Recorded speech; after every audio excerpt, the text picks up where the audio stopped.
Greetings, sisters, and welcome to Wonder Woman, Warrior for Peace. My name is Angela, and this is episode 16. Welcome back!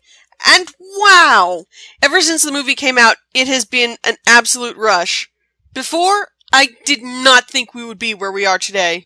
I mean, I hoped that it was going to be popular, but this has absolutely blown my expectations out of the water. It may have had the smallest opening of any DC Cinematic Universe movie, just over 100 million, followed by Man of Steel with 116 million. But its domestic gross is now over 390 million, which is 60 million over Batman v Superman. It has about that same amount in the international market, meaning that worldwide, Wonder Woman has made over 781 million. Now, BVS worldwide has made just about 875 million, so we're not there yet. I don't know that we ever actually will quite top BVS in the worldwide market, but even just beating it domestically is amazing. And it's still in theaters. My local theater, I think it's, 55 days when I'm recording this from the premiere? And the movie is still selling tickets every single day. It's so great to see so many people falling in love with Wonder Woman. And that has meant a big uptick in activity for this show. There's now over 100 followers on the Warrior for Peace Twitter account, and over 50 on Instagram. And I know just in everyday life, my friends and coworkers have been coming up to me and saying, "Hey, I saw the movie and I really liked it." Even my pastor, he was like, "Hey, how you doing?" And I said, "Oh, I finally have a chance to relax now that the Wonder Woman movie's out. I don't have to rush to get my show done." He's like, "Oh, I didn't know you did a podcast." And he just pulled out his phone and started downloading it. It's really amazing to see this character that people knew existed but didn't really know anything about suddenly become so popular. There's also a new Wonder Woman podcast, The Sensational Adventures of Wonder Woman, that had its premiere episode in July. And I was shocked to discover, just after the movie came out, that the original first Wonder Woman podcast that definitely helped inspire me to start this show has returned. Wonder Woman, Princess of the Amazons had, I want to say, 2 or 3 episodes a few years back, and then went silent, and all of a sudden, Andrew came back with a review of the movie. He's had a few more episodes since then, and we've also seen the launch of 2 new podcasts that, they aren't specifically focused on Wonder Woman, but the first few episodes do a really deep dive into the character. That would be Comics 401, which is about women superheroes, starting off with, of course, Wonder Woman, and Superhero University, which is this guy who knows all the different technical stuff about the way storytelling works, taking a look at different superheroes. And for the sake of completeness, I should say that I discovered an old podcast called Of Truth that was ostensibly a Wonder Woman podcast going over the New 52, but it lasted 3 episodes, and the last one was just a quick little thing saying that there wasn't going to be any more show. But of the 2 that actually have some content, it's about 5 hours worth of audio, and maybe 1 hour is actually talking about Wonder Woman. It's very much kind of going off on not even rabbit trails, rabbit highways, rabbit turnpikes, rabbit interstates, more like just complete random, absolute train of thought. And it actually goes into some rather personal details that you would not think to hear from a complete stranger on the internet. So that one I can't exactly recommend. If you really, really want to be a completist, more power to you. But really, it was so kind of meandering and disjointed. It was just really kind of off the wall. I should also say that I had some guest appearances on some other podcasts. Rob of the Fire and Water Podcast Network invited me on his Treasury Cast, and we talked about an old 70s comic called Superman vs. Wonder Woman. Had a lot of fun with that. That was a really great episode because he also had an interview with legendary comics creator Jerry Conway, which when he told me he'd be interviewing him on that episode, I was just like, Oh my goodness, I'm gonna be on the same podcast as the guy who killed Gwen Stacy. Awesome! Right. If you're new to comics, Gwen Stacy was Spider-Man's girlfriend in the 70s, and she got kidnapped by a supervillain, and Spidey wasn't able to rescue her. She died, which was groundbreaking for comics. Because, up until that point, the stories were pretty basic. Hero beats bad guy, rescues girl. But this was the first time that the hero failed, and there were serious consequences. Obviously, that was a big part of the trope that people would later realize of, women in characters in comics getting attacked just because of their association with the male hero, to serve as just a plot point in his story, which is not something I'm a fan of. But, that was the first thing that popped into my head. Obviously, Conway's done a lot more than that. He's been in comics for decades. He helped create Punisher and Power Girl and Firestorm. He was editor-in-chief at Marvel. Anyway, yeah, big deal in comics, Jerry Conway, and it's not even dream come true. I never even thought in a million years that I would be on the same podcast as him. It was really sweet, even though, I wasn't actually talking to him or anything. The segments were recorded at completely different times. It was really mind-blowing to go, oh my goodness, we're gonna talk about this comic, and then Rob's gonna interview the super famous writer. That's so cool. And then I also got to be a guest on Wonder Woman, Princess of the Amazons. Andrew invited me in to talk about the 2009 animated Wonder Woman movie. Which, listening back to that episode, I think I kind of failed at getting my point across. I do still like that movie. I just like it a little bit less than the first time I saw it.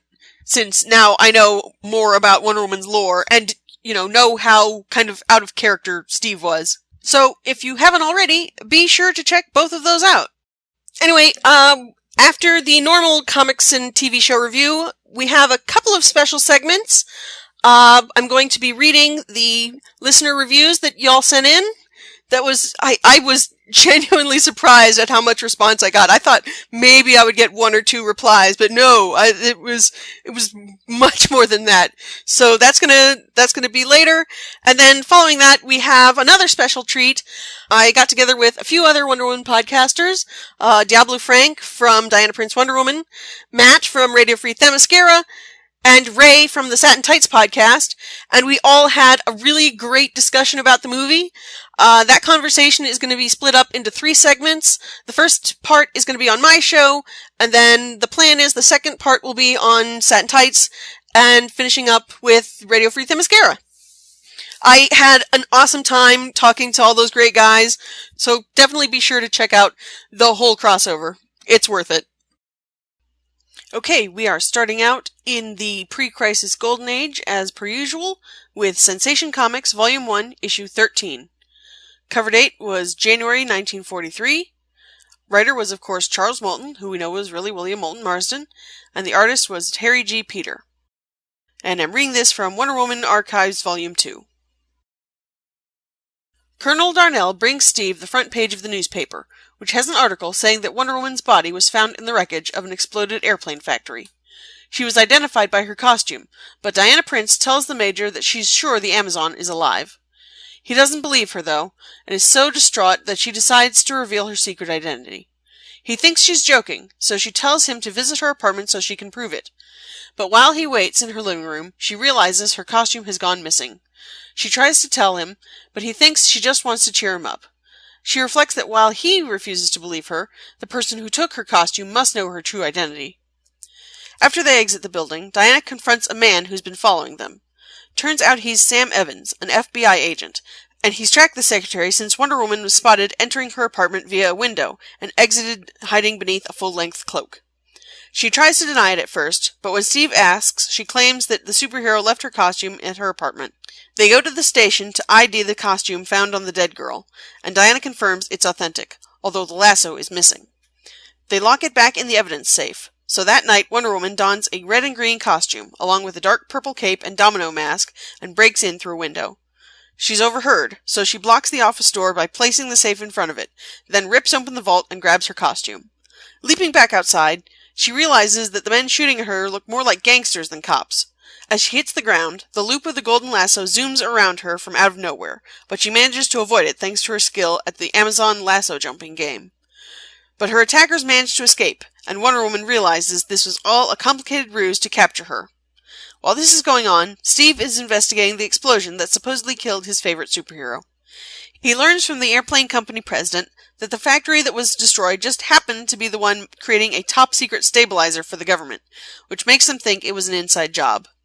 They intercept a German conversation confirming that they blew it up and stole the stabilizer plans, and that a mole in Darnell's department will be providing them with a key code.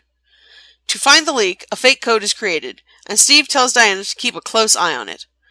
At first, Steve is suspicious when a lieutenant squeezes one of the women's hands when passing her the paper, but when he confronts them, he's embarrassed to find out that it's because they're engaged. Diana spots one of the translators, Olga, dropping the key and catching it against the skin of her calf before it hits the ground, so the secretary has her searched, thinking she'd meant to secretly replace it with the duplicate. They find nothing and the translator is set free, but their wiretap confirms the code was somehow stolen. The next day, Olga tells Diana there's no hard feelings and invites her to join her bowling league.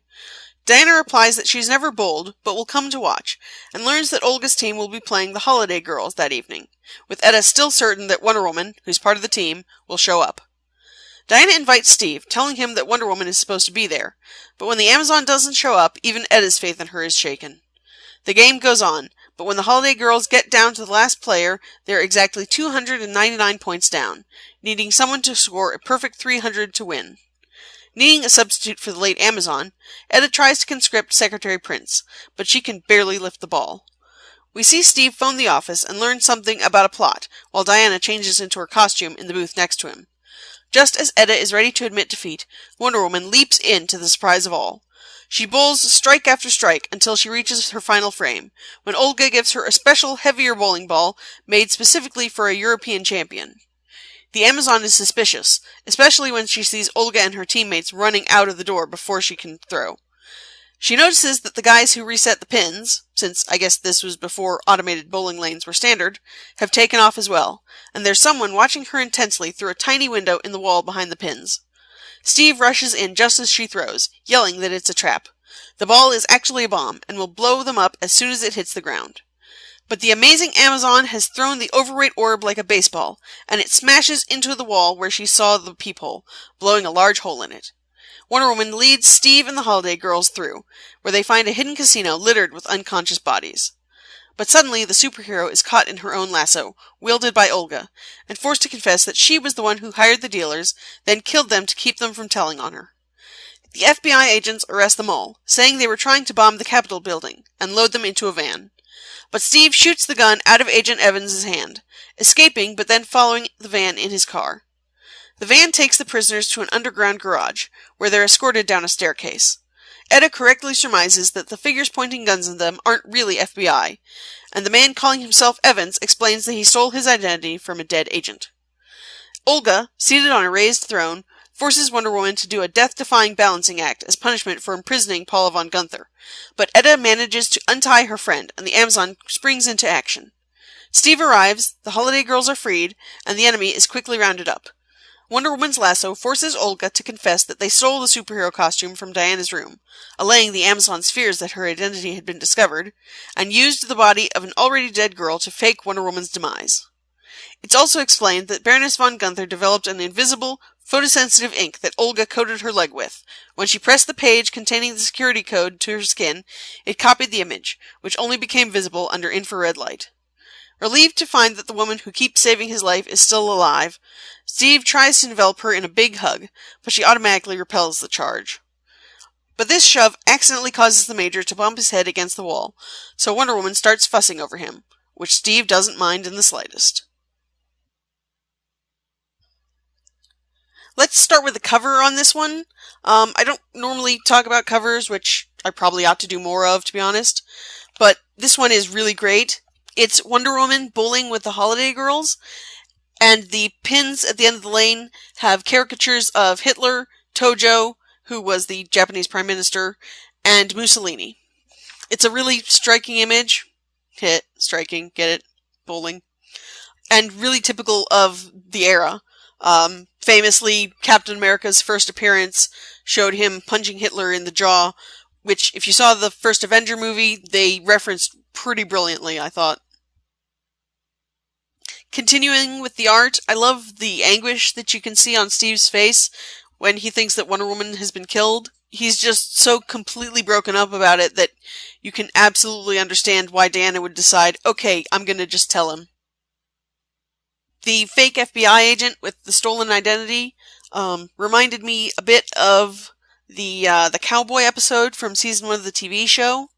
It's possible that the show took that element from this comic, though to be honest, it's not that unique of a concept and probably something that both writers just came up with independently. Seeing Wonder Woman in, I guess technically, would this count as her first alternate costume? Was kind of fun.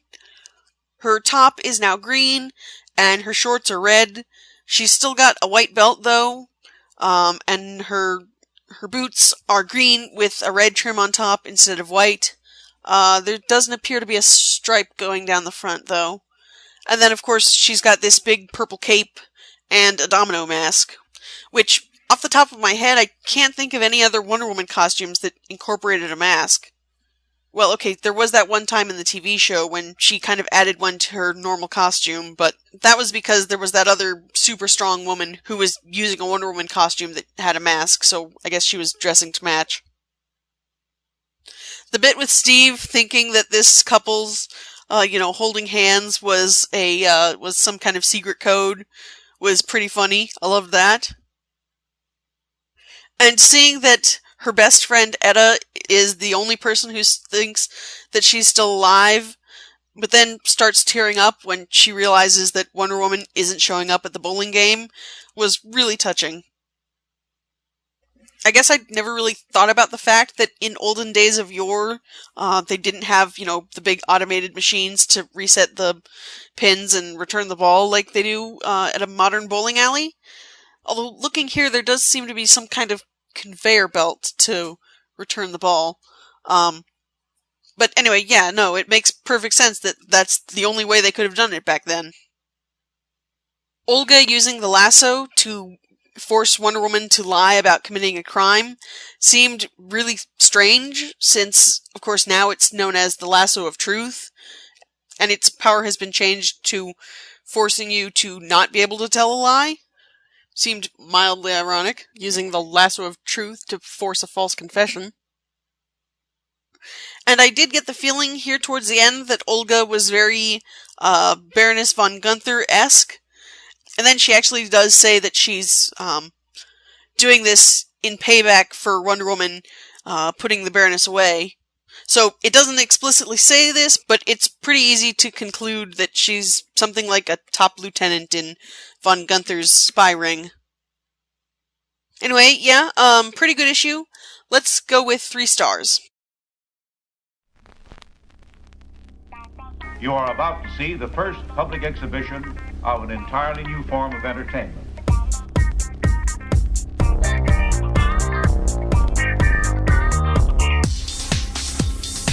You are about to see. Because you demanded it. It's Treasury Cast, a podcast devoted to the greatest comics format of all time, the Treasury Edition. DC, Marvel, Archie, IDW, and more, bigger than life. It's the Treasury Cast, part of the Fire and Water Podcast Network. Available on iTunes, Stitcher, and on fireandwaterpodcast.com.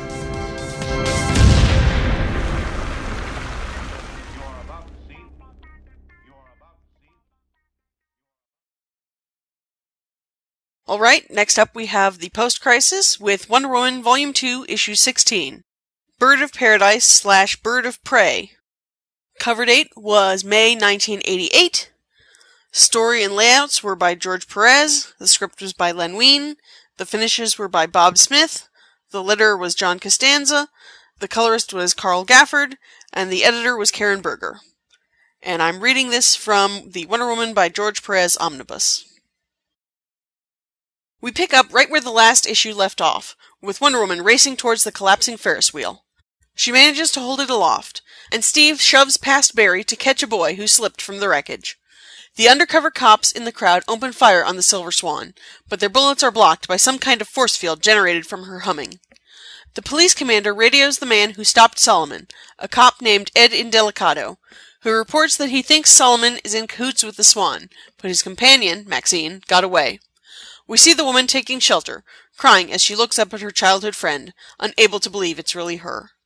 Valerie, meanwhile, is shocked that Wonder Woman dodged her blast, and is horrified at the innocents she's put in danger. Thankfully, the Amazon manages to set the wheel down safely, while we see that the panicking Swan's vitals are being watched remotely by Armbruster and his men. He tries to calm Val down by talking through her earpiece, then commands her, despite her doubts, to unleash another scream. When the blast subsides, the entire fair has been leveled, and we get quick shots confirming our characters are shaken but relatively unharmed, and that in the confusion Solomon escaped. Armbruster orders the Swan to give the speech they've prepared, and as she hovers over the crowd, she tells them that if anyone moves, she'll destroy them, and that they're taking all the fair's profits in protest of the fact that the supposed charity event was actually in praise of Wonder Woman and the impossible ideal she sets for women. I wonder if Armbruster works for the UN. Yes, I'm still bitter about that. Anyway, a van filled with masked, armed men pulls up, and they start loading up the money. Diana tries to apologize to the event organizer, who angrily retorts that she saw the Amazon basking in all the attention, proving that she only cares about promoting herself. As the theft is going on, Armbruster tells his associate, Mr. Choi, that the Swan's control of the situation is due to his control over her, and that what they're actually after is some computer chips that his agent hid among the receipts that will allow them to take over the tech market. The thieves hand the last 2 bags to Wonder Woman, telling her to fly them to the Swan. As the superhero wonders if the organizer was right about her, Maxine watches her fly up to Val, then spots Solomon hiding in the tree above her, aiming a hunting crossbow at the winged figure. But just as he pulls the trigger, she cries out her friend's name. Wonder Woman blocks the shot, but Val, thinking her friend was the shooter, sends a scream in her direction. Steve is able to get Maxine out of the way, but the tree Solomon was perched on is shattered. Realizing that it takes her opponent a moment to recover, Wonder Woman grabs the Swan and flies up and out of the city, and the bags Val was holding drop into the forest below. As they struggle in aerial combat, the Amazon tries to get her lasso around her opponent, but on Armbruster's command, the Swan powers up her shield, which sends a surge of energy up the lasso, stunning Wonder Woman and sending her falling into the ocean. Val then blasts another sonic cry into the water, hoping to finish off the superhero. But Diana, remembering a trick she learned from Vanessa on a trip to the beach, removes her heavy cape, rushing up out of the sea and using the soaked fabric to smack her opponent away. She then hurls her tiara, its razor's edge severing half of Val's wing, before returning to her hand. Armbruster watches the monitors, unmoving, as Diana wraps the wet cloth around the Swan's face to prevent her from screaming, hoping to calm her so they can talk. But we see Val's vitals go off the charts as the panicking woman's power reaches critical level, resulting in a massive explosion of silence. At first, Armbruster thinks the Swan is dead, which he's far from broken up about, blaming her for not listening to him. But then they detect her locator signal, and he orders a helicopter to pick her up. We see Val washed up on a rocky beach, wings broken off completely, sorry that she's disappointed the man she loves, and dazedly promising to be more successful in the future. The scene shifts to Diana, and at first it looks like she's been blasted back in time, but it turns out she's in a recreation of a pilgrim village with people in historical costume. As she heads back to Boston, the Amazon hopes that her opponent survived the blast, and recalls how Julia told her celebrity would be dangerous. Later that day, Diana finally has the talk with Steve that she'd planned for after the fair, meeting in a field to tell him what she learned from the spirit of Diana Rockwell Trevor. He's of course astonished, and she gives him his mother's long-lost gun. He thanks her, and they embrace as foster siblings, her wishing him and Etta all the best. We next get an epilogue, where we see a news report covering the aftermath of the fair's attack. The cops were able to stop the thieves and recover all the money. That leads to them questioning what was in the bags that the Swan dropped, but she's presumed dead, and search parties haven't been able to recover the lost sacks. We get a quick shot of Maxine on an airplane, reading over one of Val's old letters and crying over what Armbruster did to her friend. Then back to the news report, learning that Solomon is in the hospital and authorities are trying to find Maxine but have no idea who she is. Following the epilogue is, of all things, a prologue, which starts with Vanessa in her room, trying to work up the courage to confront Diana about Barry's infatuation with the Amazon. Diana enters, but before the teenager can start the dreaded conversation, she notices her friend staring at a poster of Superman. Knowing about Vanessa's feelings for Barry, Diana thinks maybe the girl can help her understand these new emotions, and mentions that she's dreamt about the Man of Steel. Nessie is overjoyed, saying that they're perfect for each other, and she has to tell him as soon as possible, recommending she ask Mindy Mayer to schedule a meeting with him before shoving the Amazon out the door, eager to tell Barry the news. We next see Diana talking to Mindy's secretary, who tells the Amazon that the publicist is talking to a reporter in Metropolis who seems to have connections to Superman. And the scene shifts to Mindy trying to convince Clark Kent that they could film this meeting and make a huge profit. Being told he's going to put Superman on the line, Mindy calls Diana in and hands her the phone. The two heroes talk, agreeing that they'd like to meet and deciding on a time and place. The Amazon hands the phone back to the publicist, saying Mr. Kent wants to talk to her, then rushes excitedly out of the room while Mindy tries to get the details of the meeting. Kent says Superman left and didn't tell him, and Mindy is furious at the lost profit, then gets hung up on while Diana flies away with a huge smile on her face. Finally, we get a scene of Hermes flying through the rubble of Mount Olympus, rushing to outrace his pursuers and warn the other Olympians. Just as he's wondering who could possibly invade the home of the gods, an explosion sends him crashing to the ground, while derisive laughter echoes all around. The first part of this issue really shows how Armbruster has complete control over Val.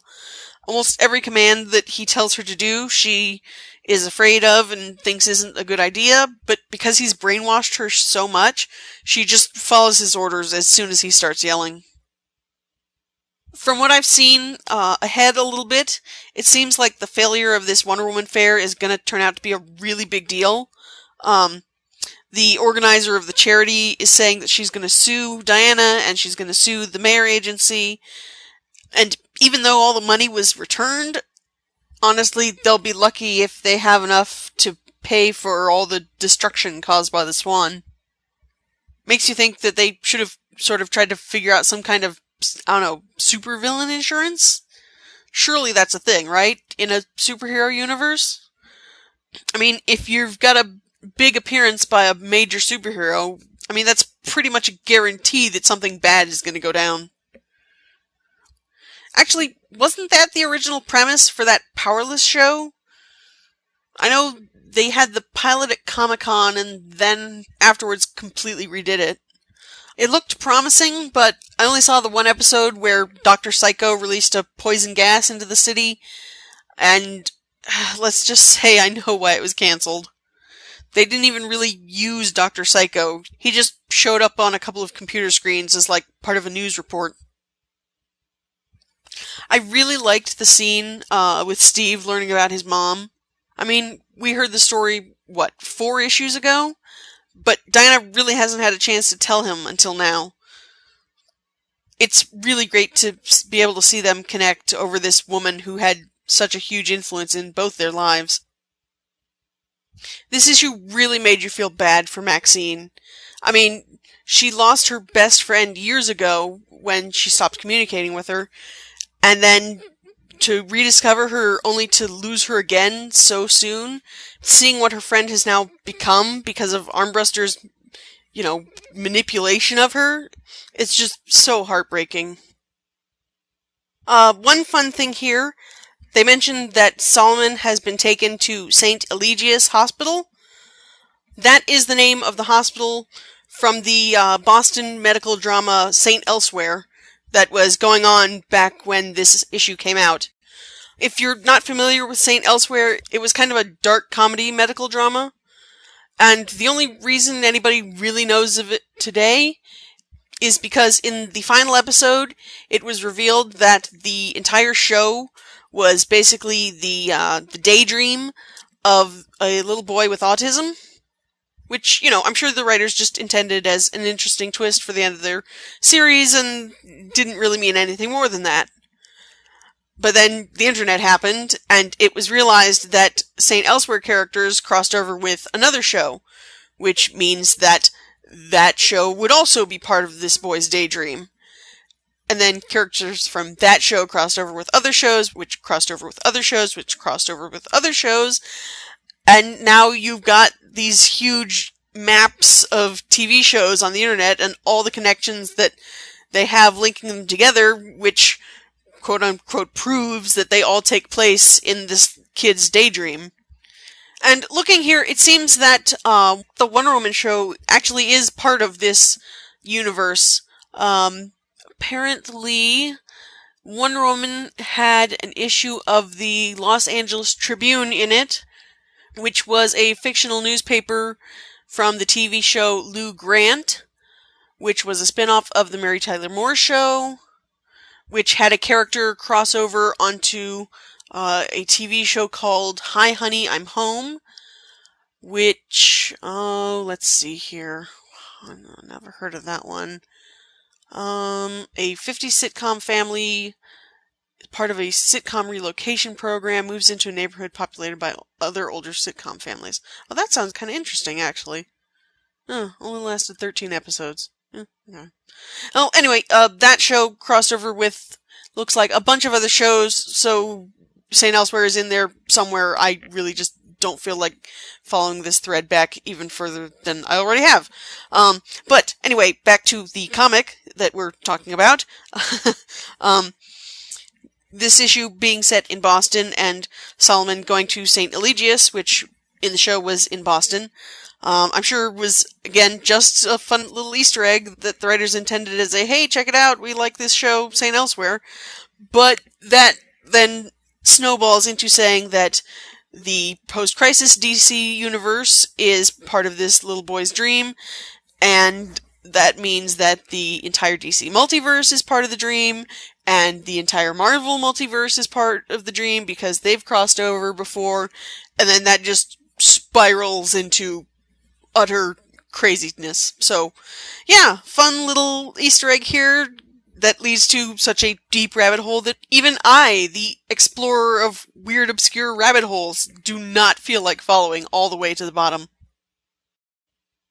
It was kind of funny to see Vanessa here being, as always, the typical teenager, wanting to make sure that she tells Barry as soon as possible that Wonder Woman, quote, has the hots for Superman. And speaking of the Man of Steel, it was pretty funny to see Clark messing with Mindy and kind of leading her on. Even though you're just seeing, her side of the phone conversation, it's pretty funny to imagine him, purposely messing with her, saying, oh no, sorry, Superman just left, I can't go catch up with him. It's always great when, Superman has a sense of humor and isn't all super serious all the time. Super serious. I didn't even do that one on purpose. Although, it was kind of funny to have Diana setting up a meeting with Superman. I guess it's early in their careers, and technically she's not part of the Justice League yet. And, later down the line, she'll just be able to contact him whenever she needs. But still, you'd think she could just go to Metropolis and start flying around, and eventually she'd run into him. Anyway, them setting up that meeting, and then this bit on Mount Olympus, is directly leading into Action Comics number 600, which is gonna have some impact on the future story, so I will kind of, summarize it briefly from what I'm seeing here. But if you want to see a much more in-depth review, the blogger Son of Cthulhu just reviewed that issue last month, so definitely check that out. I will include a link in the show notes. But basically, this was obviously a big deal, Action Comics number 600. Action Comics number 1, of course, being the first appearance of Superman back in 1938. It was the 50th anniversary of Superman at the time. And the story starts out with Wonder Woman and Superman kind of talking about their feelings a bit and their relationship. They've been friends and this is sort of a first date type of thing. But then, as they're flying along, Hermes kind of appears in a portal saying, Diana, we need your help, come quick. So she flies through and Superman goes with. And they find Olympus is kind of in ruins and abandoned. And, thankfully they can both fly and navigate the crazy MC Escher world that is Perez's Olympus. But they find Hermes, and it turns out Olympus has been invaded by the uber-cosmic big bad Darkseid. Yeah, I know, really subtle name. See, I always want to call him Darkseid, because, that's how it's spelled, S-E-I-D. 2 vowels go walking, first does the talking. But everyone else always pronounces it Dark Side like it's German, so fine, whatever. Then again, I also want to pronounce the apostrophes in Martian Manhunter's name. Ja'ans, but nobody agrees with me there either. Anyway, at this point, Diana and Clark have been separated, and he uses his powers to create duplicates of them. The Wonder Woman duplicate is trying to seduce Superman, whereas the Superman duplicate just kind of starts punching at Wonder Woman. But then it's revealed that the duplicates are actually, I don't know these characters, Amazing Grace and Calabac, who have some kind of illusion thing that make them appear to be the other person. So, of course, Wonder Woman and Superman each fight those characters, and then they lead them through the crazy topsy-turvy world of Olympus until the real Superman and real Wonder Woman find each other but think that the other is the duplicate and continue beating each other up. Then the story goes back to Earth and we see Mindy doing her whole PR shtick trying to call Wonder Woman and Superman the romance of the century. But back to Olympus, and Clark and Diana are fighting until they smash their way into where Darkseid is hiding, and they reveal that they knew that they were each other all along. They were just faking until they could find out where he was. And then you get this really cool panel with Wonder Woman and Superman just in silhouette with their symbols showing. And they basically say that Olympus is empty because the gods decided that they aren't even going to bother fighting Darkseid. They don't care about him. Basically, he's beneath them and not worthy of their attention. So I guess they just went off for a picnic or something? I don't know. Anyway, Darkseid goes back to his home planet, but he leaves behind a bomb, and it blows up, but nothing is destroyed because apparently the gods just straight up will not allow it to be destroyed.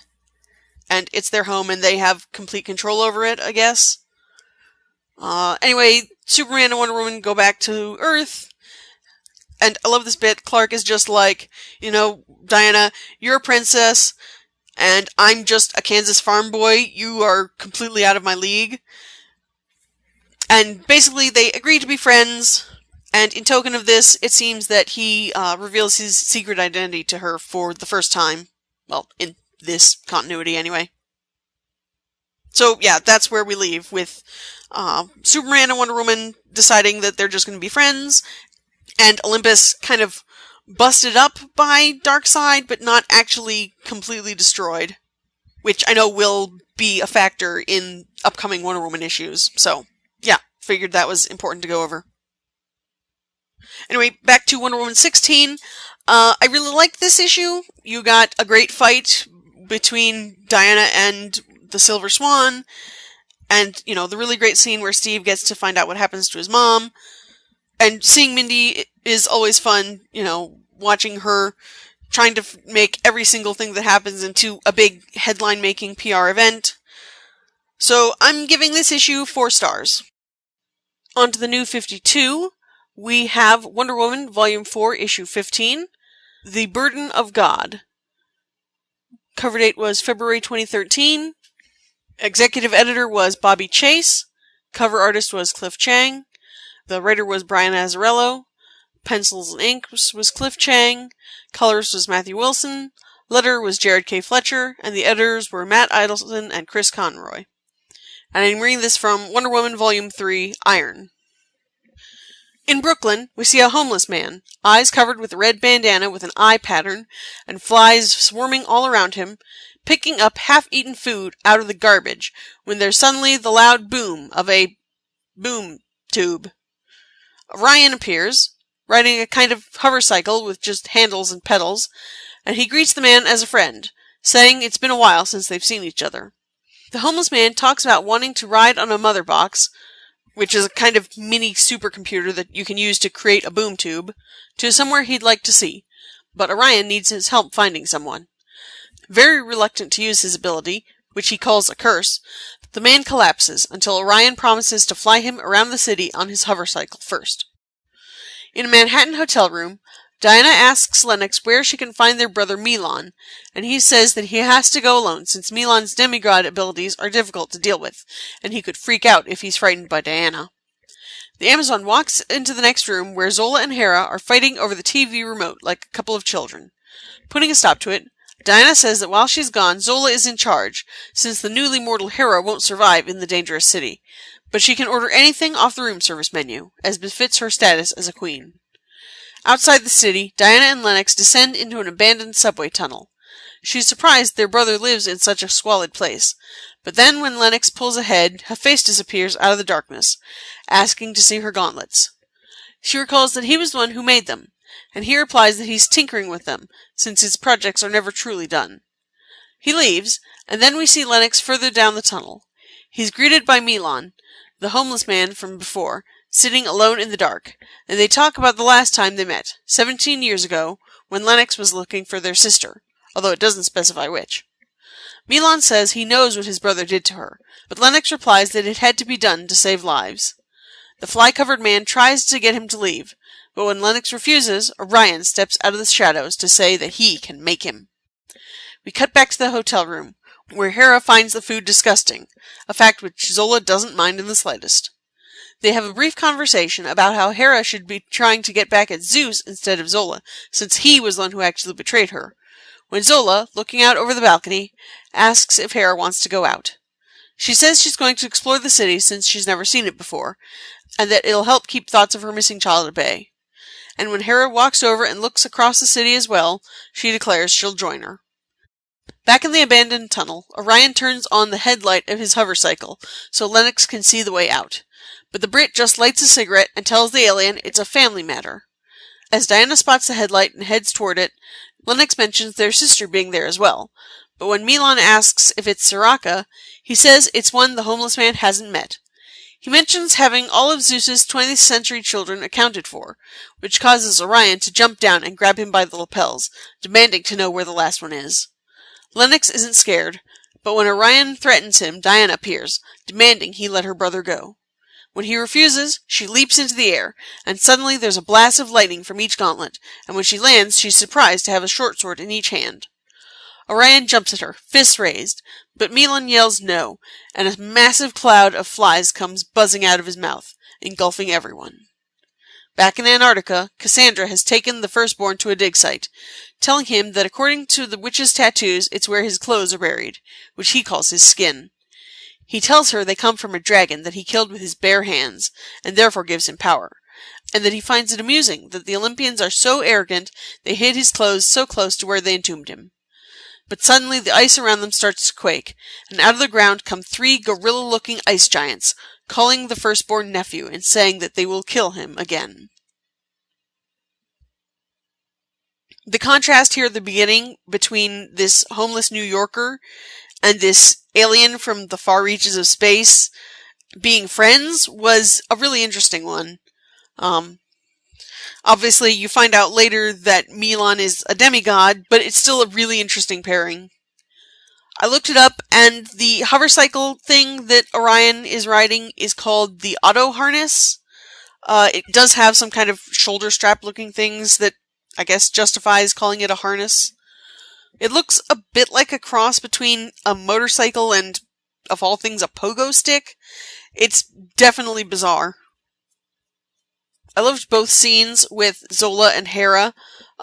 First with them bickering like little kids, and then later, actually having a real conversation and kind of connecting.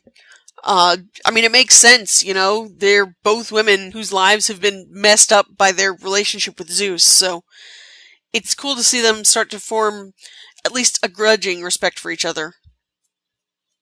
Hephaestus messing with Diana's gauntlets so that she now has swords whenever she needs. In the context of the story, it absolutely makes sense and works real well, but it's yet another case of Wonder Woman leaning, I think, a bit too much on the warrior side and not enough on the for peace side.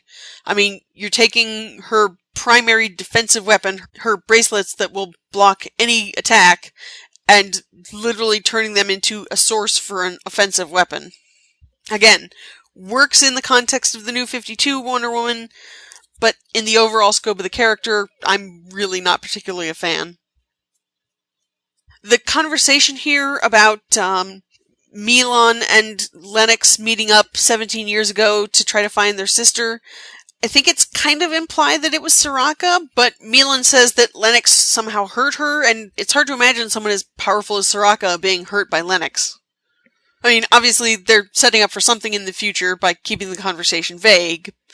But, they talk about accounting for 6 of Zeus's 20th century children.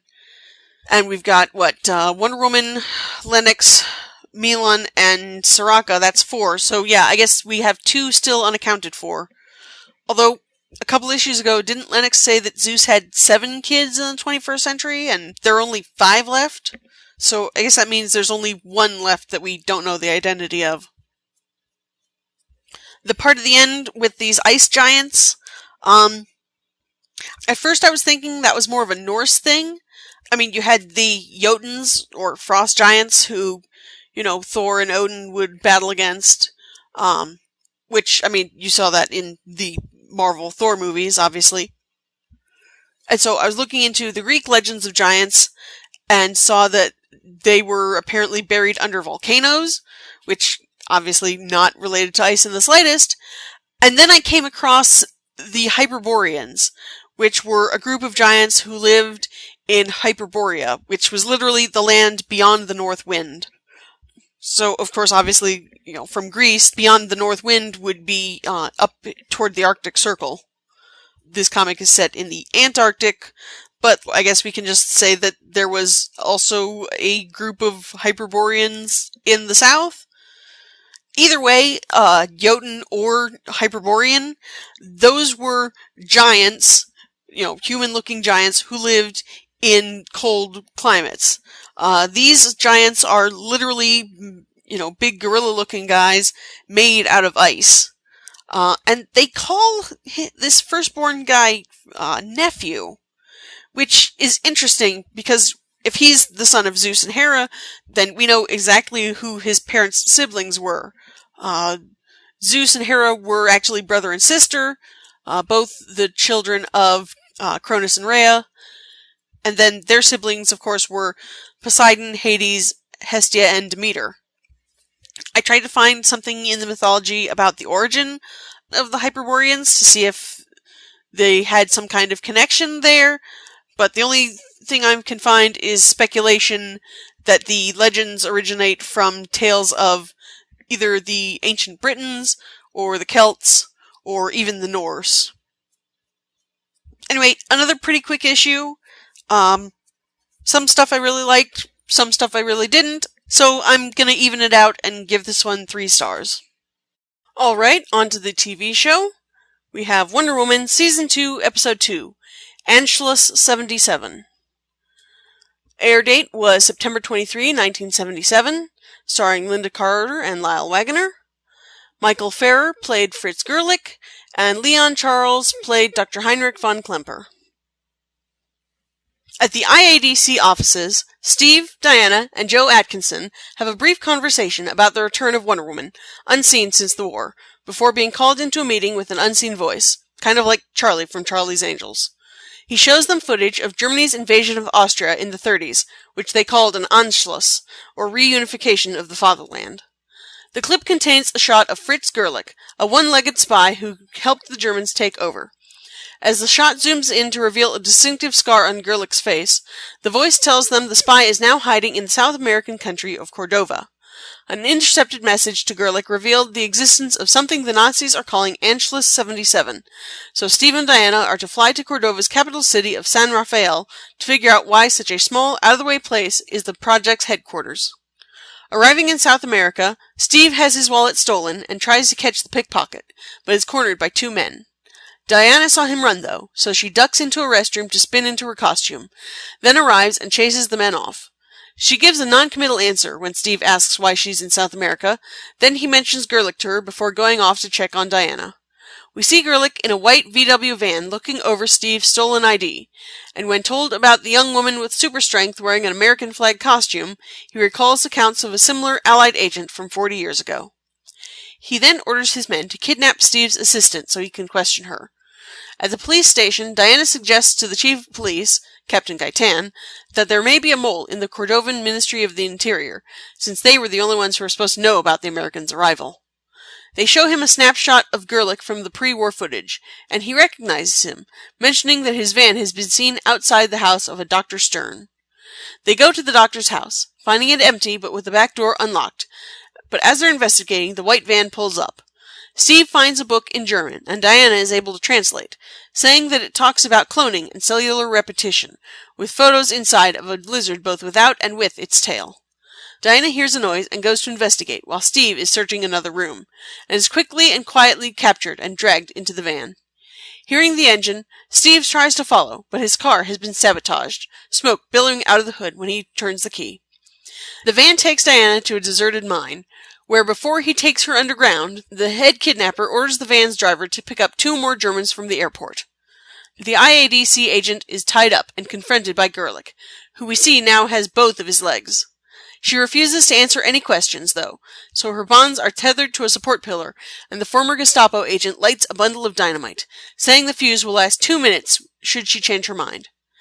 After the men leave to rendezvous with an approaching helicopter, she tries to spin, but can't move because of the ropes, nor can she reach the dynamite to extinguish the fuse. Finally, she manages to free her feet, allowing her to spin into her costume, which frees her from her bonds. She tosses the bomb away and takes cover, and when Gerlich sees the explosion, he admits he'd have killed her even if she'd told him what he wanted to know. But as their chopper starts to take off, Wonder Woman runs unseen out of the mine and grabs onto the landing gear before it gets too high. Meanwhile, a roadblock has stopped the white van from reaching its destination, but when Steve and the police chief try to question the driver, he denies any knowledge about Diana, so they take him aside to explain just how desperate they are to find her. Wonder Woman drops from the helicopter just before they reach their destination, and watches it as it lands at a hidden base near Campo Grande, then heads back to the mine. There, Steve and Captain Gaitan have discovered the collapsed tunnel, and are planning to dig through the rubble to find Diana. But then she appears, bedraggled, and tells Steve that she escaped and followed the kidnappers. She confirms that Gerlich is the man behind everything, and lets Steve know about the German's regrown leg. After night falls, we see the 2 men the van was supposed to pick up, Strasser and Rogel, finally arriving at the Nazi headquarters. They are taken to a lab where they're met by Dr. von Klemper, who greets the children of his former associates. Watched by a portrait of the Führer, they examine a table on which a Nazi uniform is laid out, covered by a clear plastic dome. As von Klemper informs them, it's the 39th anniversary of Hitler's Anschluss into Austria. As Gerlich looks on, they talk about the experiments the doctor and their fathers were doing before the war ended, about using cellular regeneration to speed up healing. He tells them that research has led him to perfect cloning from just 1 cell, although his methods are far ahead of the American and European scientists who achieved the same thing in 1976. He tells them how he was able to regrow Gerlich's leg, and then says that was just a precursor to what he will achieve tonight. He reveals that cells from Hitler's body have been preserved for cloning, and he is about to begin the process. He throws the switch, and we see the uniform inflate like a balloon, which is probably how they actually achieved the effect, and computer screens indicate active vitals as the face of the newly grown Führer is slowly revealed, eyes opening to look around the room as his followers heil. Steve and Diana reach the hidden base, finding Nazi soldiers training and at least 1 tank. He tells his assistant to go back and find a phone to alert the authorities, and while she's off doing that, Steve sneaks onto a truck and enters the compound. Diana contacts Gaitan, telling him what they're up against, and after he promises to bring reinforcements, he tells her that their suspicion of a mole in the government was unfounded. It turns out the source of the leak was discovered when searching the quarters of the captain's most loyal, or so it seemed, officer, a man who went unnoticed in the background as he watched their meeting earlier in the episode, and is now in custody. We see Steve discover the Nazi locker room and attack the lone man he finds there, then return to Diana as she drives back to the hidden base. Her jeep is spotted by the tank, however, and when she tries to flee on foot, it fires at her, the resulting explosion sending her flying over the crest of a hill. This gives her the cover she needs to spin into her costume, and when the next shell is fired, she easily catches it and tosses it away harmlessly. She then uses her raw strength to stop the tank in its tracks, literally, then leaps on top, closing the hatch and trapping the men inside. Steve, his opponent now tied up and hidden in a locker, changes into a uniform complete with Captain's ID badge, then falls in line with the rest of the soldiers and attends a meeting where the new clone of Hitler addresses his troops, telling them how he originally started with a small group of loyal followers, and now history will repeat itself. Wonder Woman, who has snuck onto the base by now, overhears the rally, visions of Hitler's original rise to power flashing through her head. After the speech, the troops disperse, and Steve hears Wonder Woman quietly calling his name. He finds her hiding place and explains about the cloning, and they go off to find the doctor, who they know only under the name of Stern. Reaching the lab, Steve uses his stolen rank to dismiss the guards, and they enter to find that Stern is actually Von Klemper. Wonder Woman wraps her lasso around him, and he tells them there are still procedures they need to do for the clone's cell structure to be stabilized. Hitler and his guards are on their way there now, so with Steve hiding his gun behind the doctor's back, Wonder Woman changes into a lab coat, telling Von Klemper to say she's his new assistant. The Fuhrer lies down on the table, and the plastic dome is lowered. But when the doctor refuses to reverse the cellular regeneration, Steve holds the guards at bay while Wonder Woman loops her lasso around the doctor again, forcing him to tell her how to undo the clone.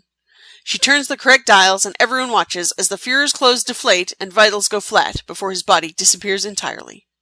The process complete, we hear gunshots outside the door and Captain Gaitan's voice calling them. Steve leads the Nazis out, where they find the Cordovan forces have completely overwhelmed their opponents, while Wonder Woman lags behind, setting the dials on the equipment so that the power blows, taking the lab with it. The next day, Steve and Diana have returned to the IADC, where they go over their report with Joe. He comments that their boss will be pleased, but when he says it was too bad Diana wasn't there to witness the uncloning, she smiles, thinking to herself that Wonder Woman was. So I did a little digging, and apparently the voice at the beginning who's giving them commands is supposed to be the president. They never say that or imply it in the slightest, and he definitely doesn't sound like Jimmy Carter, who would have been president at the time. Cordova is a fictional country, to the surprise of no one, but there is actually a province of Argentina called Cordoba, and of course, Argentina is one of the several South American countries that the Nazis who survived the war are known to have fled to. I thought it was interesting, they're talking about cellular regeneration. They called it cellular repetition, but I mean, it's, yeah, basically, super advanced healing. And they had pictures of a lizard, with its tail gone and then grown back. Which, of course, made me think of the classic Spider-Man villain, the Lizard, who was a doctor who had lost his arm and tried to develop some kind of serums to grow it back from lizard DNA or some such, and ended up turning into a big, scaly lizard monster. Because comics. He was probably going to show up in Spider-Man 4, if that movie had ever come out. I mean, they set up the one-armed Dr. Connors all the way back in Spider-Man 2. And I think they even name-dropped him in Spider-Man 1. But they scrapped that, and instead they used him in the first Amazing Spider-Man movie. Which I just want to remind people, since that movie was so forgettable that even I forgot there was already a movie version of the character. The one thing that I did find kind of astonishing was that it seems that Wonder Woman has no strength when she's in her Diana Prince persona. I mean, here she is struggling with these ropes for, not quite 2 minutes. But, she should be able to just rip her hands free as soon as the bad guys are gone. But she was genuinely struggling. She didn't have to pretend for anybody. So I guess in the show, she doesn't have any strength when she's not in costume. I don't know that that's ever come up before, so it was a little surprising. The stunt of Wonder Woman hanging from the helicopter as it was flying, I mean, nowadays, of course, that'd all be CGI, but at the time, that was practical, and there was actually somebody, hanging from that helicopter, which would be really terrifying. I looked it up, and apparently back during season 1, there weren't that many women stunt doubles, so the stunt double for Lynda Carter was actually a guy, until this episode, where she did that stunt herself, and it completely freaked the studio out, and so they finally found a woman stunt double. Which, I mean, major props to Lynda for having the guts to do that. I mean, I'm sure there was some kind of wire harness, something keeping her safe in case her hand slipped, but still, that would be genuinely terrifying. One part I found a little, I don't know, disheartening maybe, was that when that driver refused to tell Steve what they wanted, it seemed like Steve was perfectly willing to go full-on Jack Bauer and at the very least threaten to torture the guy. It seemed a little bit out of place and not particularly in Steve's character, but I don't know, I suspect that as more of an assistant / fellow agent with the IADC, Diana's current persona is privy to a lot more confidential information than she was in the 40s, so I guess it makes sense that he's a lot more desperate to make sure she's okay. I don't know, it still just kind of didn't sit right with me. They make a reference to successful cloning in 1976, which I thought was weird. Obviously that was, 20 years before Dolly the sheep. And when I tried to research it, I found one or two little anecdotal notes about cloning cattle in that year, but I really couldn't find anything more than just that. What I did find was that in that year, there was a book published, The Boys from Brazil, written by Ira Levin, who also wrote Rosemary's Baby. And then 2 years later, in 78, they made a movie version. But that was actually about Joseph Mengele, the horribly infamous Nazi doctor who had escaped to South America, discovering a way to clone Hitler and creating a whole bunch of little baby Hitler clones. And this was at least more scientifically accurate than this episode of Wonder Woman anyway. Those clones, started as babies, and he was like trying to recreate Hitler's upbringing by having them be adopted by mothers at the exact right age and abusive fathers who were, significantly older, just like Hitler's family was. And then the plot was actually discovered when all of these adopted fathers were being killed at the exact same age that Hitler lost his father. Seems like, an interesting story, but yeah, definitely could have helped inspire this episode of Wonder Woman. I mean, this was definitely on the more corny end of the spectrum for this series. I mean, just the the part where they're cloning Hitler and, his clothes are blowing up like a balloon was, really pretty silly. But I did think that relating it back to the war was a good way to help transition from season 1 to season 2. And, didn't have to do that for the first episode of the season, since in that you're trying to establish the new status quo. But it was kind of a good callback to her adventures in the 40s and how there were still people who remembered her from back then. So, all in all, not bad. I'm gonna give it 3 stars. Hey YouTube! So, ordinarily this is where you would be hearing the promo for Wonder Woman Princess of the Amazons, but apparently Andrew used a little too much of the animated movie soundtrack in his promo, and YouTube flagged it, so I took it down and decided I'll just record a plug for him myself.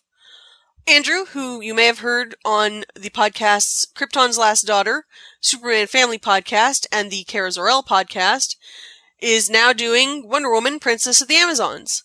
He tries to get episodes out on a weekly basis, and he's covering Wonder Woman comics from the post-crisis to today.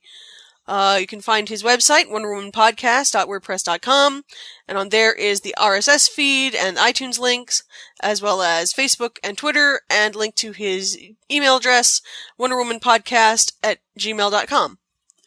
Andrew is one of the original Wonder Woman podcasters, and his show definitely helped inspire me to get into podcasting, so definitely be sure to check it out. Alrighty, so I had said in the last episode that if people wanted to send me their reviews of the Wonder Woman movie, I would read them on the show, And I got a whole lot more responses than I was expecting, which is great. But first, I want to give an update to the movie review that I had in the last episode. As I had kind of figured, even though it's not as faithful to the comics as I would like, when I did see the movie a second time, I liked it a whole lot more. I was wrong about a couple of things, one of which is a bit of a spoiler, so I won't go over here. That comes up later. But when I said that Hippolyta never said that Antiope was her sister, I completely blanked on the fact that she straight up said, "Oh, my sister is teaching my daughter yada yada" at one point. So yeah, I know there were some people who were slightly concerned that I hadn't liked the movie, but no, on second viewing, it was, I could just set everything aside, like I figured would happen. I could set everything else aside and just go, hey look, this is a really good movie. Anyway, on to the listener reviews. Oh, and I should say that these contain spoilers, so if for some reason you haven't seen the movie yet, you're going to want to skip ahead. You should be good if you go to about 1 hour, 34 minutes, and 23 seconds. So let's start out with Ruth and Darren from the Rad Adventures Podcast Network. First off, let me say that they have both been really supportive of my show, and they actually sent me a box of Wonder Woman goodies that they'd picked up at Heroes Con in North Carolina. So if you want to see that, I did an unboxing video, and that's on the Warrior for Peace YouTube channel. Okay, so they write, "We're longtime fans of the character, from the comics to the live-action TV series with Lynda Carter to the excellent animated film from a few years ago. In the new movie, Wonder Woman is strong, confident, caring, noble, courteous, loving. In essence, she is everything that is heroic in our minds. It is an almost perfect portrayal of the character, and is probably the best superhero film since the first two Superman movies with Christopher Reeve, which are favorites of ours. We both left the cinema with big smiles on our faces, and had an enthusiastic conversation about the movie on the way home. Director Patty Jenkins did a fabulous job with this film, and creates a great balance of action and humor and character development, and Gal Gadot really captures the spirit of the character. We really enjoyed the Themyscira scenes, and thought that sequence did a good job of establishing the Amazons. We loved seeing all those strong and smart women. The Princess Bride is Ruth's favorite film of all time, and it was a treat to see Princess Buttercup herself, Robin Wright, as a strong and noble Amazon. We thought the scenes during the battle on the beach did a good job of showing that the Amazons were great warriors, but having to face weapons they had never seen before. Diana doesn't use her bracelets to stop the first bullet that goes by her head that kills an Amazon behind her, because she has never seen a bullet before. She doesn't know what it is or what it can do. However, she and the other Amazons take in the situation quickly, and respond accordingly in a very dynamic way. Chris Pine was also fabulous in the film. He's great in the Star Trek movies as Captain Kirk, and he's great here. The always funny Lucy Davis is terrific as Etta Candy. She was so fun, and I wish we had seen more of her. The scenes of Diana trying on normal clothes was hilarious. It perfectly turned that stereotypical scene that you get in so many movies on its head, as Diana cared nothing for how the clothes looked. She was only concerned about whether or not the clothes were practical and functional. And it was funny when Steve put glasses on her to try to minimize her beauty, which didn't work in the least.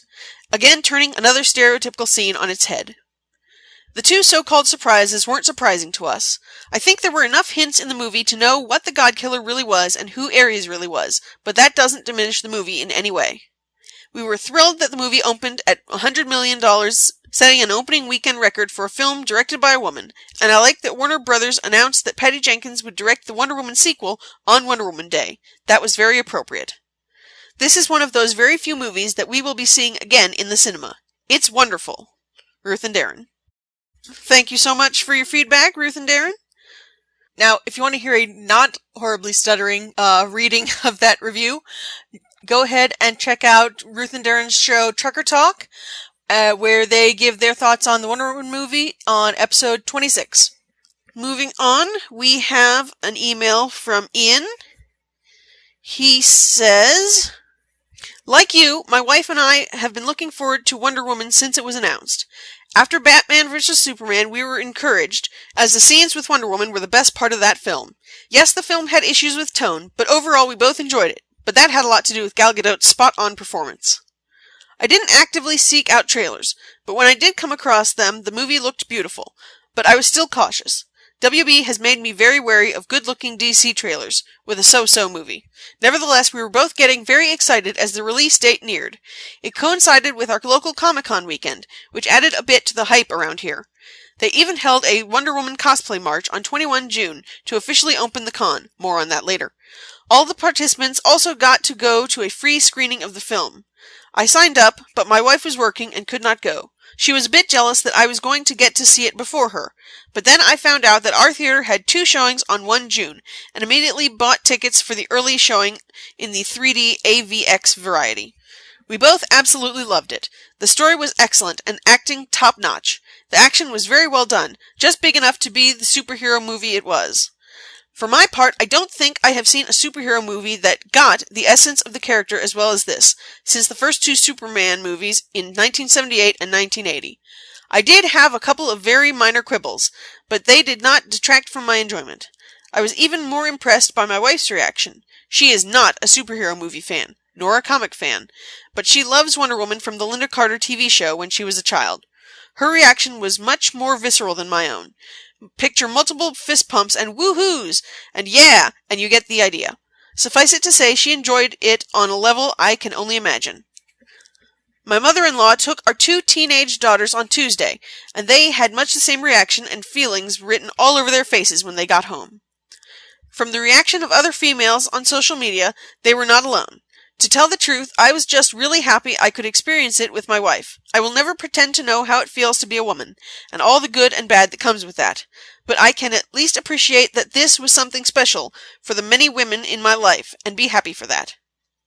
Now, like I said, I did have some very minor quibbles. The first is probably explained in a deleted scene, but it appears that Steve and Diana traveled from Themyscira to London in the course of a few hours. Maru's lab was located in the Ottoman Empire, which covered most of the Middle East, but we can easily assume it was in modern-day Turkey, and assume he flew west toward the Mediterranean. The range of a World War I fighter was not huge, but would be more than enough to get them out into the Adriatic, maybe even the Ionian. That would make sense considering Themyscira's Greek origins. There's just no way they could travel in such a small craft during wartime from Greece to London in any amount of reasonable time, getting a lift or not. Now this could either be the magic of the island transporting them near where they needed to go, or the journey took a more reasonable time and it just wasn't shown. But whatever the explanation, it took me out of the movie for a minute. The other quibble could not be helped. I am not a fan of Zeus as Diana's father, but since it is current comic continuity, I was not surprised they went that way. I can live with it until some future writer retcons that. I much prefer it this way, i.e. when the original source material dictates to the movie story rather than the Marvel approach, where the movie/TV will dictate retcons and even changes of character in the source material. These days, everything has to be on brand and have message synergy, in gobbledygook corporate speak.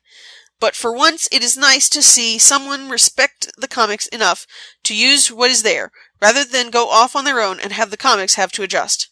So this wasn't even a problem with the movie. All kudos should go to Patty Jenkins for her obvious respect and love for the character. Alan Heinberg's script should get some credit, but Jenkins deserves all the praise she is getting. Without her, I don't think this is the same movie. Now where do I get in line to buy tickets to Wonder Woman 2?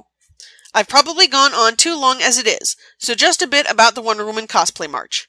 It was held on Friday, June 2, and to participate you either had to dress up as Wonder Woman or in her red, blue, and gold colors. To the probable relief of all involved, I chose not to dress as Wonder Woman herself, but went with a red WW t-shirt. It wasn't a long walk. We started at Niagara Falls and walked up to the convention center where the con was held. The walking portion only took about 20 minutes, but the whole event lasted about 1.5 hours. There were photos around the falls, politicians making speeches, and a ribbon cutting. All in all, a good time, and I didn't count, but I would guess there were around 75 people that participated. Afterwards, we were all loaded on buses and got a free screening, so I saw it for the second time in 24 hours. Just as good a second time. Later that night, there was a light show promoting Wonder Woman projected on the side of one of the local hotels, and a special fireworks display. If you do a Google image search for Wonder Woman March Niagara Falls, there are a bunch of photos of each of the events. Thank you so much for your letter, Ian. You know, I thought about the whole distance of the boat thing, too, first time I saw it in the theater. I mean, the way they'd set it up, it looked like it had only been a day, but sort of, kind of, maybe it could have been 2. I don't know. And I did look up the pictures of this cosplay march. They looked really awesome. Definitely everybody should go check those out. Next email is from Andrew. He says, as of writing, I've seen the movie twice, and hopefully will be going at least once more. I loved the movie, and while it wasn't flawless, the emotional tone and Gal Gadot were both so perfect that everything else is just nitpicking. The biggest problem I had was Diana's role as the God Killer, which was obvious from the beginning to us fans, I'm sure. That she was conceived as a weapon, that her origin lay in violence, seemed totally wrong to me. I wasn't thrilled by the backstory of the Olympians either, but they clearly didn't want them to play a part in future movies, so I understood why they'd all be dead. I would have liked if Dr. Poison's superpower gas capsules were used a bit more by the Germans, and I wish Ares was a bit more CGI at the end, if he were bigger and had a blacked out face behind his mask the way Perez drew him. David Thewlis just isn't very intimidating. Other than that, I don't have many negative comments. I thought they did a great job at juggling all the pieces to the story. It was an origin story, a romance, a period picture, and an action movie. They had to walk a fine line, showing Diana to be a bit naive, but not have her come off as stupid, and they totally succeeded. And what more can be said about Gal Gadot? She was Diana, even if some of the details were different. I cried several times, especially on my second viewing, and that's all because of the obvious care that went into making this movie. Diana means so much to me personally, that just seeing her on screen go through all the pain and heartbreak and triumph, inspiring so many people on screen and in real life, it was just incredible. Really great letter, Andrew. Thank you so much. I did think that Ares was going to be a whole lot bigger than he ended up being, because that one Lego set of Wonder Woman fighting him at the final battle had him as like a giant-sized, like Ant-Man at the end of Civil War, sized figure. And as we all know, Legos are like the biggest spoilers in the movie industry. You know, pictures of their sets leak, and they reveal all the details. Although I have to take issue with your comment about David Thewlis. No, he is very intimidating. Have you ever turned in late Defense Against the Dark Arts homework? Man is terrifying. You do not want to get on his bad side. He knows where the boggarts live. Next up is from Catherine. She says, I am super excited to share my review about the movie. I'm a communications major and have a good eye with movies. I think that the movie's photography was amazing. Just by the fact that the director used film with just a few special effects gives the movie another feeling. More classic and interesting. No complaints. Now I'm going to explain to you 5 things why I love so much this movie. First, Gal Gadot made an amazing performance as Wonder Woman. She had the language, the profile, the gestures, everything about Wonder Woman. She reminded me of Year 1 Greg Rucka when she arrived to Man's World. I loved that she was so naive, so curious, and so brave. Second, Amazons! Amazons were pretty good. I think I would have developed more Hippolyta and Antiope. Maybe more Antiope. I think I would love to see more of her bonding with Diana, and maybe a scene where she explains to Diana how to fight, about Man's World's weapons, culture, etc., without getting too political about it. Third, Steve. He was very interesting because even though he knew that Diana was mistaken, he behaved like a gentleman. I loved that. He was not a jerk or very, very funny. He was there to believe in Diana like everybody, and that made me happy. Fourth, beautiful references to the comics everywhere. Edda, WW Origin, the languages, ice cream, everything. I loved that. In this matter, I have a question for you. Do you know if they were going for the fact that Diana became the god of war once she kills Ares? I'm asking because, it could make sense. But then you have World War II, so who inspired that? Ares? My theory is that she made him weak, and Ares is still out there. Another clarification that I'd like to do with you is this. When the movie explains her origin, they say, sculpted from clay and brought to life by Zeus. I didn't like the fact that they didn't add the other gods. But when they said, brought to life by Zeus, technically he's not the dad. He is a form of energy that happened to have her life. Like, water? What is your opinion? Fifth, the movie was made for me. Really, it was. The snow, I love snow. The dance, the Scottish guy from the Mackenzie clan, my brother is from that clan, and just in general, her being from Greek descent like me. Anyway, I loved the movie, and I would love to see more character development from some of the other characters, but in general, I loved it. Thank you, Catherine. That was a really awesome letter. As for Diana becoming the god of war, well, spoilers for the New 52, but long story short, in that series, Diana is going to kill Ares and become the god of war herself. Do I think that could have happened in this movie? I don't think that that's what they were going for, specifically. She didn't, inherit his helm like she did in the comics, or get any more divine powers that we saw. World War II was next, and then the Cold War, and then Korea, and et cetera, et cetera, et cetera. I think what they were trying to imply was that Ares wasn't actively causing conflict. He was just kind of trying to egg it along, I guess, oh no, he was saying that, what did he say? Something like he wanted to rid the world of humanity, so he was, giving them pro tips on destroying themselves, so that they would all be gone and he could, rebuild the world as he saw fit. I guess that means the whole they get power from their worshippers thing doesn't apply, like it did in Perez's run. That said, this is a comic book universe, so they could totally bring him back. Superman's coming. What? No, spoilers. Shh, nobody knows. No, Superman's dead. Nobody knows if he's going to be coming back at all. They aren't totally setting up for his return in Justice League. No. As for Zeus, let me see here. I'm pretty sure what they wanted you to understand was that, Zeus and Hippolyta had a child, and that was Diana. But they definitely did leave that open to interpretation. When I saw the movie the first time and did my review in the last episode, I was thinking that she was just adopted by the Amazons. But when I saw it the second time, I paid attention, and the wording that Ares used was exactly right, so that it could be interpreted in multiple ways. Either she was adopted by the Amazons, or she was the daughter of Hippolyta and Zeus, or any number of things.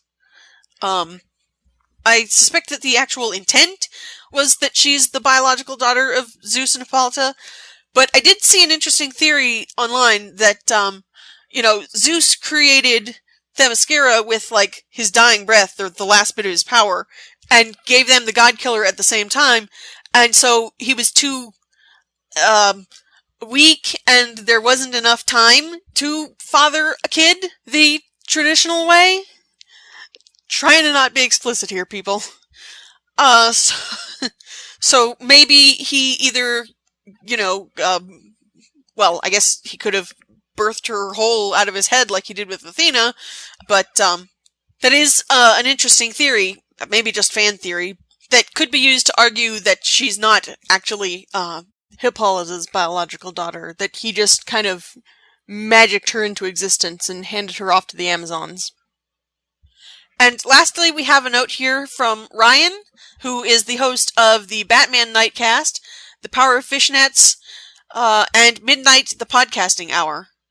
And he actually sent an MP3, so I'm gonna play that now.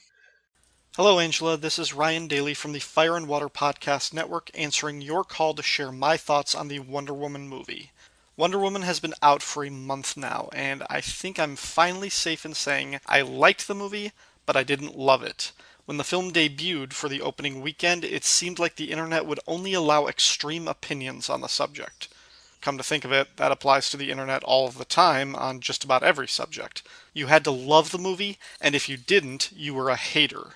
I struggled with that because my impressions of the movie after seeing it were very mixed. I had a lot of problems, but they were small problems, some nitpicky and some substantive. But none of them were deal breakers, and that's why I went to see the movie a second time a few days later. And I liked it a lot better on a second viewing. The things that bothered me less the second time. And I think that's because most of my problems with Wonder Woman the movie were not mistakes of the film, they're things where the story and the character did not connect with my idea of who Wonder Woman is. Does that make me a biased viewer? Of course it does. What comic book fan doesn't go into a movie with his or her own expectations and desires? And I am a fan. Wonder Woman is probably my second favorite comic book character. So yeah, I have a vision of Wonder Woman that was not always reflected in the film. but that does not make it a bad movie, and I want to be clear on that because I'm going to outline a lot of the things I did not like about it. In spite of the flaws, in spite of my issues with the story and the character, I do think Wonder Woman is a good movie. I don't think it's a revolutionary crowd pleaser like the Avengers. I don't think it elevates the genre or challenges the definition of a superhero movie the way The Dark Knight or Logan did, but it is a good movie. That said, I wouldn't call it a feminist movie. This is where I tread most carefully when I discuss the movie with women. I never got a pro-woman message from the film, other than the obvious fact that it stars a woman in the lead role and she kicks Family-friendly show. No naughty language. and saves the day. And maybe that's enough for women watching the movie. I can't judge that. But Diana is not a feminist icon in the movie. She's not a symbol. It matters that no one ever calls her Wonder Woman in the film. That's because no one knows who she is. Nobody sees her. She's not inspirational to other women. She doesn't help them stand up. The only people who see Diana do things are a bunch of soldiers. And then she disappears from society for almost 100 years. Which, yes, is the original sin of Batman v Superman, unfortunately. You might argue that Etta Candy is kind of inspired by Diana's attitude, but the way that manifests is played more for comedic relief than anything else. Are these problems with the film? No, because ultimately the filmmakers are telling a different story, and the story that they're telling mostly works on its own merits. But what I would have liked is a Wonder Woman who commits to subverting the gender types. Other than needing to be rescued when his plane crashes at the beginning of the film, Steve Trevor is never the damsel in distress. He doesn't get captured or tortured or threatened. He goes off and sacrifices himself to stop the plane full of poison gas in a scene that is oddly divorced from Diana. She isn't given the opportunity to try and save him. The scene actually reads like she doesn't really understand that he's going off to his death. Even the fan-favorite moment when Diana goes over the top of the trench and runs across the field blocking bullets, that scene is iconic, but she doesn't walk out onto no man's land to save the soldiers in the trenches. She wasn't rescuing those men, she was doing it to save the people of Veld. A good superhero moment, but not as feminist as I would have liked. Something else that bothers me about the film is Diana's mission. This is another area where I feel like I am out of step with the mainstream audience because I hear so many people praising her for being a different kind of hero, a fierce defender of love and compassion. And I did not get that from the film at all. Diana does not come to man's world with a message of love and equality and acceptance. She comes to man's world to kill somebody, full stop. This Wonder Woman is an assassin. Her whole story, the plot basically, Diana goes to the war to kill one guy. She thinks killing Ares will stop the war. That is her mission. Kill Ares, end the war. That makes her an assassin. And she does it. First, she stabs the out of General Ludendorff. That achieves nothing, but she's given a second chance when Ares reveals herself. Her grief over Steve's death nearly overwhelms her when she holds the tank over Dr. Poison, but she spares her enemy because she remembers that Steve said he loves her, I guess? And nothing about that scene made sense to me. I still don't really understand why that changed her mind. She says love is more powerful, that love is her real weapon, but then she still kills the god of war at the end, and I don't understand how any of that logic tracks. The whole third act of the film, really, I thought was very underwhelming at best, mostly just kind of dumb. And the movie still wasn't fun, which is a criticism that is going to dog the DC Universe films for a while. Not every superhero film needs to feel like Guardians of the Galaxy, but the DC films treat their superheroes like suffering martyrs who are cursed by the burden of greatness. The X-Men should live in that angst. Spider-Man can have a foot in that because of the tragedy of his origin. Superman should not live in that realm of misery, and neither should Wonder Woman. But that's where the movie places her, and I get that's due in part to the setting and the prevailing theme of the horrors of war, but I never got the sense that Diana liked what she was doing or that it would be fun to be in her place. Also, she begins the movie very naive, and every single encounter she has in man's world disillusions her more and more. Okay, I can feel myself ranting a little, but I do have one more point that I want to address. The absence of the contest. You know, of course, and your listeners probably know, that Diana earned her travel visa to Man's World and eventually the title of Wonder Woman in the comics by winning a contest with the other Amazons. Queen Hippolyta decreed that one champion among her people would take Steve Trevor back to the mainland. That champion had to win a series of mini Olympics, basically, that involved racing, jousting on giant kangaroos, hello, wrestling, deflecting attacks with bracelets, etc. Diana won that contest even though her mother forbade her from entering. This is my favorite part of Wonder Woman's origin, so I was crushed that the film skipped it entirely. This may seem like a nitpicky problem because the film accelerates Diana's story by not showing her having to compete against others and demonstrate her powers, but the reason that's a legitimate problem is that without the contest, Hippolyta is an unsympathetic character. With the contest in the story, we see that Hippolyta is prepared to send a champion to Man's World to stop the war. She just doesn't want to sacrifice her daughter to do so, which is a normal human reaction that anyone can understand. When you remove the contest from the story, Hippolyta comes across as cowardly and stubborn. She's willing to let Ares destroy everything because she won't let her daughter do the thing that she was destined to do. She's not a powerful leader. She's bitter and broken-hearted and fearful. And we never get any resolution to this. So far as we know, Diana hasn't seen her mom in 90 years. So yes, I had some problems with the movie, but I did not hate it. I think there's more good than bad, and even though I don't think the film had the strongest pro-woman message, I am beyond thrilled that women and girls, and boys too, are taking inspiration from the film and the character. I do want more movies with strong heroes that don't necessarily look like me. Thank you, Angela, for giving me the chance to share my thoughts on the movie Wonder Woman. I look forward to your response, and I want to hear more of what you thought about the movie and what its legacy might be. Take care, Wonder Woman fans. Okay, a lot of what Ryan addresses is going to get covered in the crossover, but I did want to go over a few points. I did find it a little odd the first watch through that that the whole man versus woman thing wasn't the focus as much as it's been in the past. But I didn't really mind it too much. I mean, we did get some of that with the whole, hey, why is there a woman in the war room thing? And honestly, they do this in every historical movie nowadays. You'll have a scene where they'll be like, oh, look, this is the way the past was like back then. See how bad it is then? See how good it is now? Isn't it a good thing that we've changed so much? And honestly, that gets really grating to me. Just, you know, okay, yes, we get it. The past was bad. Can we move on and to continue the story?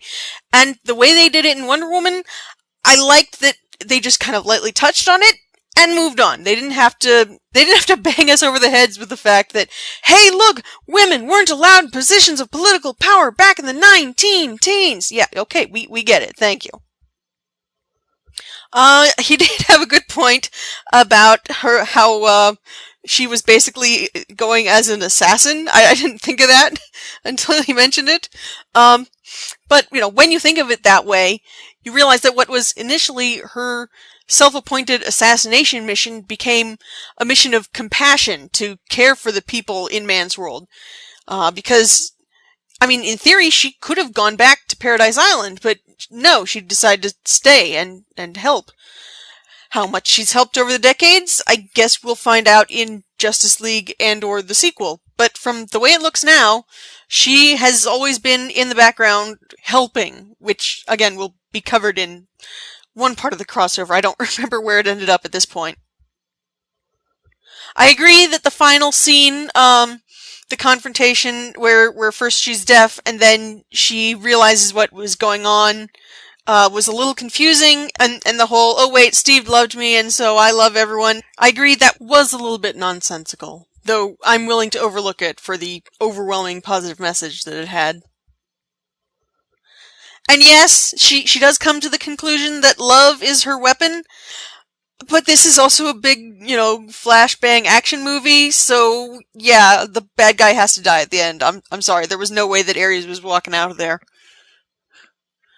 As for a legacy, I think that studios are going to realize now that women-led superhero movies can appeal to everyone, and they can make plenty of profit. I mean, we've already got Captain Marvel, Batgirl, Gotham City Sirens in the works.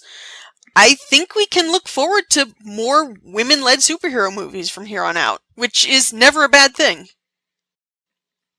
Okay, so now, on to the main attraction, the crossover. There were 4 of us that were able to get together for the recording. That was Diablo Frank from Diana Prince Wonder Woman, Matt from Radio Free Themyscira, Ray from Satin Tights, and, well, of course, yours truly. We had a really great conversation, really long. There are going to be spoilers the whole way through, just a warning now. But like I said, the first part is going to be here on WFP, then the second part is planned to be Satin Tights, and then the third for Radio Free Themyscira. So here we go with part 1 of the super uber mega awesome Wonder Woman movie crossover. Greetings, sisters! This is Angela from Wonder Woman, Warrior for Peace. Hey, hello, my fellow Manazons and Amazons. This is Matt from Radio Free Themyscira. Hola, Diablo Frank from the Diana Prince Wonder Woman podcast, checking in. And this is Ray Caspio from Satin Tights. And we are all here for the long-awaited, finally released Wonder Woman movie. Yay! Yay! Now, Amazon salute. Yeah, Amazon salute. There you go. Now, I should mention Dave from Sensational Adventures of Wonder Woman. He couldn't make it today, but he wanted to say that he adored the movie and hopes everyone else did as well. I'm with you, Dave. Yeah. Right on. And I don't know if anybody saw. I just discovered it last night / very early this morning. The original Wonder Woman podcast, Princess of the Amazons, put out a new episode yesterday, which was mind-blowing. It's been like 4-ish years since his last show. Like 2013, I think?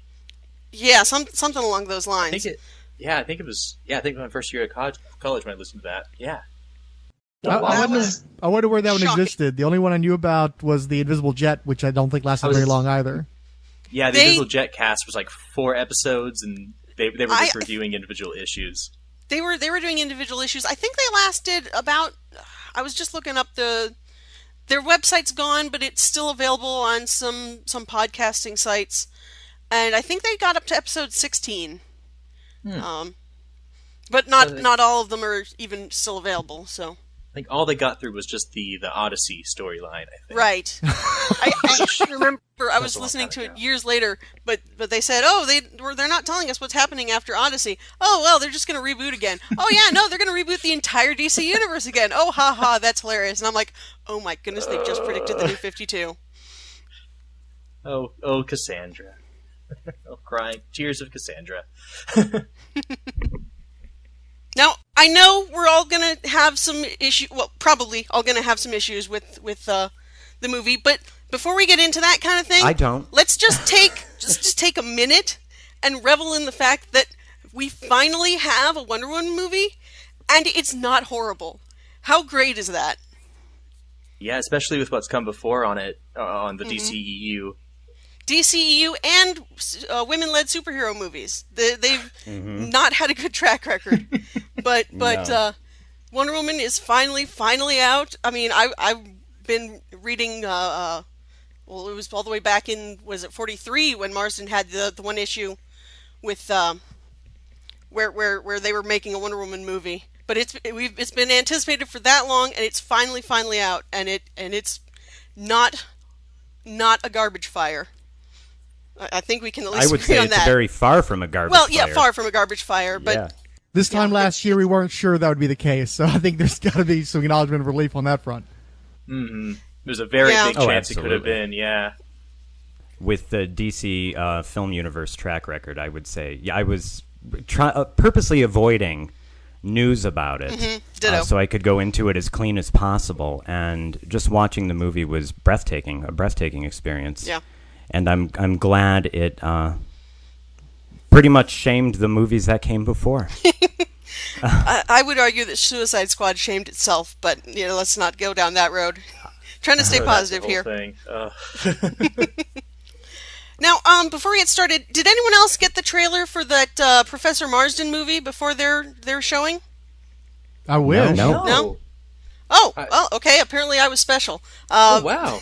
It was just like this little, maybe 30-second teaser, and they didn't even really say what it was. Just because I had heard they were going to make a movie about that, I could tell what it was. I'm not sure how good this Marsden's life is rather unconvoluted. so I'm not quite sure how excited I am that this is happening. Well, but does if anybody nothing know? else, Is go that going to be a wide release movie, or is that going to be like a limited release? Because that might be why we didn't see trailers. Oh, and that might be. it will also affect like how verbatim the story is going to be too. I imagine how much freedom that they had. Let's see. It's called Professor Marsden and the. I think it's Professor Marsden and the Wonder Woman. The teaser I saw had a real art house feel to it, so I'm I'd lean that away. Yeah, I know Luke Evans is playing him. Right. Hollywood, everybody. But well, you know. I approve of that. I like Luke Evans. He's a good actor. He's not exactly when you look at pictures of Marsden, but you know. Well, especially he's coming off of Dracula too, so well, that's a switch. That is true. Oh, here we go. Release date for the movie is going to be October 27 through Annapurna Pictures. I don't know. I'm not familiar with that, but yeah, sounds it doesn't. Pretty independent. Mm-hmm. Yeah, it seems rather indie and probably not going to get very wide release. Maybe if we're lucky, we'll hit it up when it gets to Netflix. So yeah, I think that's where most of us will wait for. Yeah. Thankfully, I'm in Houston, so the odds are good that at least one of the art houses in town will show it. So I'm gonna have to keep my eyes out for it, though. Yeah, we have a similar deal here in Cleveland too. We have at least two or three independent theaters that will likely carry it. Cool.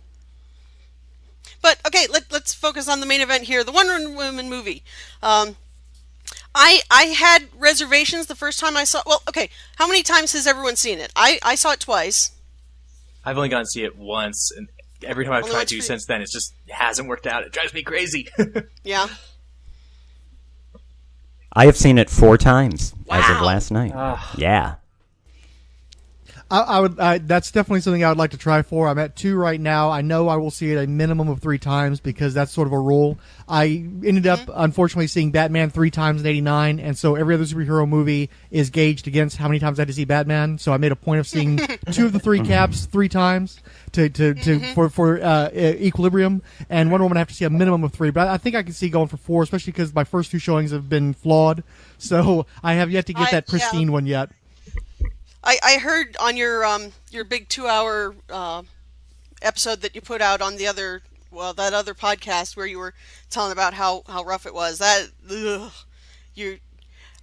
would have been not happy at all with that showing. Yeah, the story is the best part of that. Yeah, the story that came out of it was much better than the actual showing, and also much better than the actual podcast. So, I'm still waiting to get my 100% Wonder Woman showing, but I'm looking forward to it. Yeah. Okay. Cool. So yeah, the first time I saw it, I definitely had some problems with them changing up the lore and her origin and stuff like that. But the second time, I was just kind of able to put that aside and just take it in and go, "Oh my goodness, this is actually a good movie."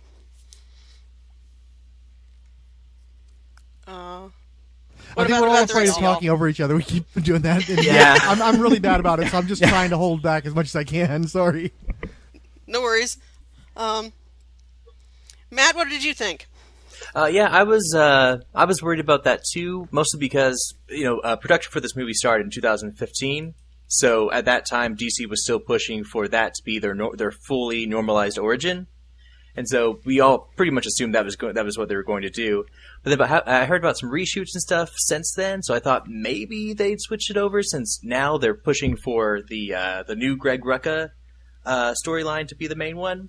So I was halfway through the film, I started getting some hope that maybe they were going to do the Clay origin, but Fair enough, though. We should say no holding back on spoilers on this. We're going right in. Sorry if you haven't seen the movie yet, but serves you right. Should have seen it already. It's been like several a week. Times. Come on. You should have seen it several times. Yeah, exactly.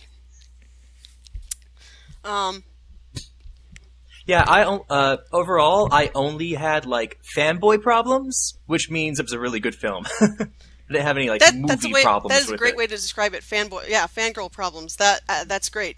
Absolutely. That makes sense. My mother, who I invited to go with me for the first showing, she's not into superheroes at all, doesn't really know or care that much about comics, and she said she really, really liked it. Even a few days later, she was telling me, I really liked that movie. And my friend, when I went the second time, went with her, and she's into comics a little bit, but she doesn't know too much of Wonder Woman's origin, stuff like that, and she thought it was amazing too. So, definitely, fanboy problems is the way to describe it. I was actually grateful. Go ahead. No, I was actually grateful that the Clay origin got in at all.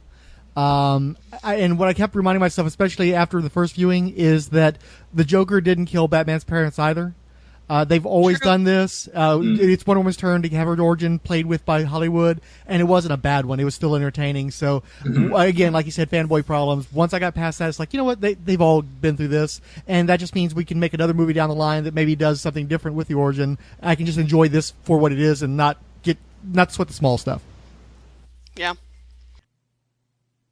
Yeah, I went in with really no expectations and ended up having no problems with it. Cool. I really, really loved the movie. I loved Gall's portrayal of Diana, and I think she and Patty Jenkins really got the core of Diana's character in the film, which for me is the most important, and everything else is kind of tangential to that. So as long as we have a Wonder Woman who is for love and for fighting for peace and bringing the Amazon way to man's world, I appreciate that. I appreciate that the sword was destroyed. Yes. And I really, in terms of the Clay origin, I really felt they left that open to either interpretation.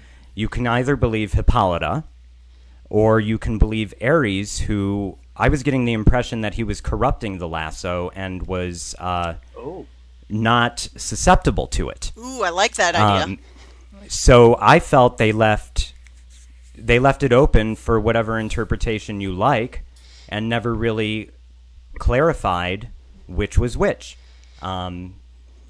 So for me, it's a choice of who are you going to believe, Hippolyta, her mother, or Ares, the god of war, who was trying to corrupt and destroy her. Yeah. You know? I definitely, when she was saying, "Oh, I sculpted you from clay," to me it sounded like a fairy tale that you tell kids. But I like your interpretation. Yeah, it is a fairy tale, though, wouldn't you say? Well, I mean, yeah. A myth. and she's a young girl who doesn't really have the capacity at that point to fully understand it. Mm-hmm. So, and I noticed in the credits they said, Diana age 6 or Diana age 12, or 11. Mm-hmm. So they really never clarified her age either. You could argue that she was in her 20s, or you could argue that she was thousands of years old. I think Patty Jenkins in an interview said she was thousands of years old, but... Okay, great. I mean, that's Voice of God info from... Yeah. In the film, at least. Definitely. Like if it's not in the film, we should consider it up for debate. Because in the comics, she's usually around like in her 20s or so. But then in like the Wonder Woman TV show back in the day, Lynda Carter, she was like 5,000 years old. She made jokes about meeting Socrates. She was 2,527 years old on her next birthday in 1977. Spoiler alert, your show's about the TV show. Yes, I was going to say. It's your specialty, that's right. I forgot about that. Yeah. I thought that was actually... So I loved the movie. Sorry, go ahead. I really have no issues with it, so I'm just looking forward to a spirited discussion today. Mm-hmm. As far as the clay origin being talked about in the film, I feel like it actually would have worked better with this story that she was basically designed and built as like the nuclear option for the Olympian gods. Like she was actually made as a backup weapon in case one of the gods went insane. I thought that would have worked better because then she would like been actually built and created for that instead of just being born for this reason, like someone's just born with a destiny. Mm-hmm. Kind of a take on the Grant Morrison Earth 1 type of thing. Mm-hmm. Mm-hmm. Okay. I did feel like leaving stuff up to interpretation was a big part of this movie.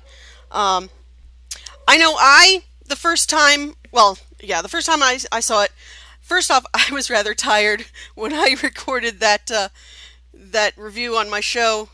Maybe wasn't thinking the straightest, but when I heard Ares say, Zeus left the baby with the queen of the Amazons, to me, he was saying she was Zeus's baby and adopted by the Amazons, not that she was the daughter of Hippolyta.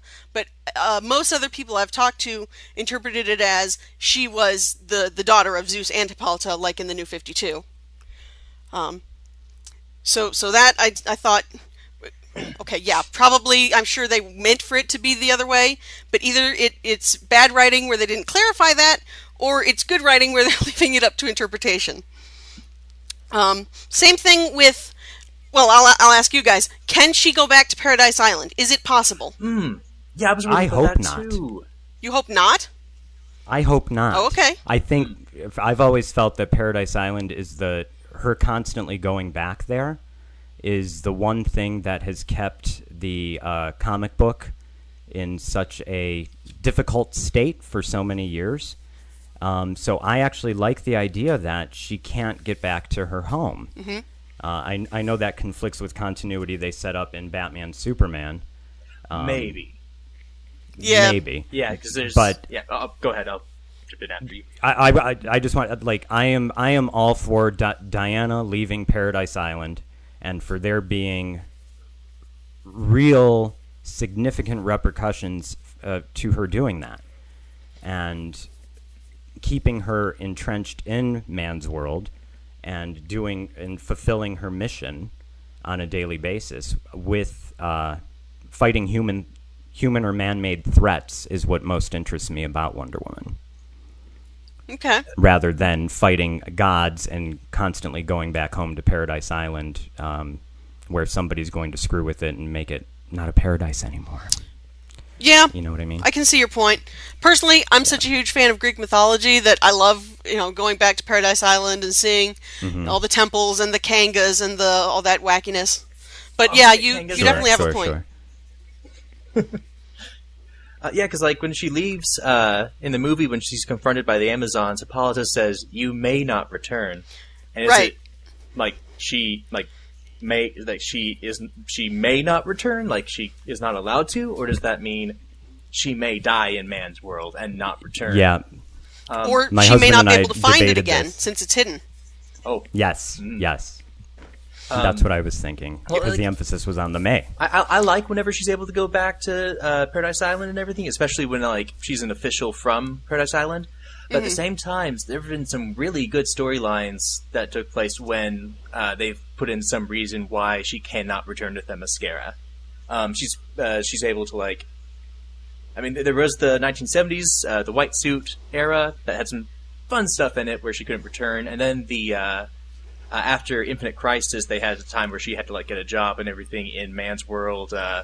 Once again, she took on the Diana Prince glasses, hiding her face type lifestyle, and so there've been really good, some really interesting storylines that come out of that. So I could see either way. Yeah, I like Frank, I like Paradise Island when it's Wonder Woman's Batcave, not when it's her Atlantis. Rob Kelly over at the Aquaman Shrine and the Fire and Water podcast, I always hates Aquaman stories set in Atlantis because then it always becomes about him being a king and his people turning on him, and you get up with the same story over and over again. And I think that that's also a problem with Wonder Woman, is there's this tendency that as long as Paradise Island's there, somebody's want to come in and kill a bunch of Amazons or have the Amazons go bad and kill a bunch of other people, and so that temptation is a problem. But when you've got things like Reformation Island and the Purple Healing Ray and the Kangas and just the society where you've got a utopian society that's all women, I think that's a valuable thing to have in literature and culture. So I'm definitely, I completely understand both views. I personally would like to see a Paradise Island as a desirable place and as a cool place where Wonder Woman can go and do something that she needs to get done and then get the hell out of there and go to have adventures and not actually have a lot of adventures set around Paradise Island. It's where her stuff's at. It's where her friends are at, but she has to always leave. You don't actually do stories on Paradise Island because the temptation is too great to screw that place up. Yeah. Yeah, and I think for maybe a TV series it would work if she was able to go back there. But for a film, I just really would love to see her explored more in our world and how she's making change there. Well, and that's one of the great especially things. For a sequel. Sorry.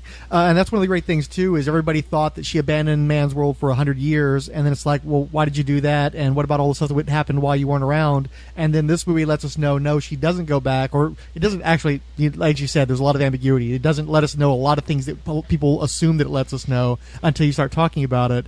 But I like that the movie gives you the impression that, no, she has stayed in the greater world since the turn of the century, or since World War I, because we need her, and because there's so many more stories, more interesting stories to be told in that interim that we need to know, but also because it preserves her heroism in a way that her abandoning us does not.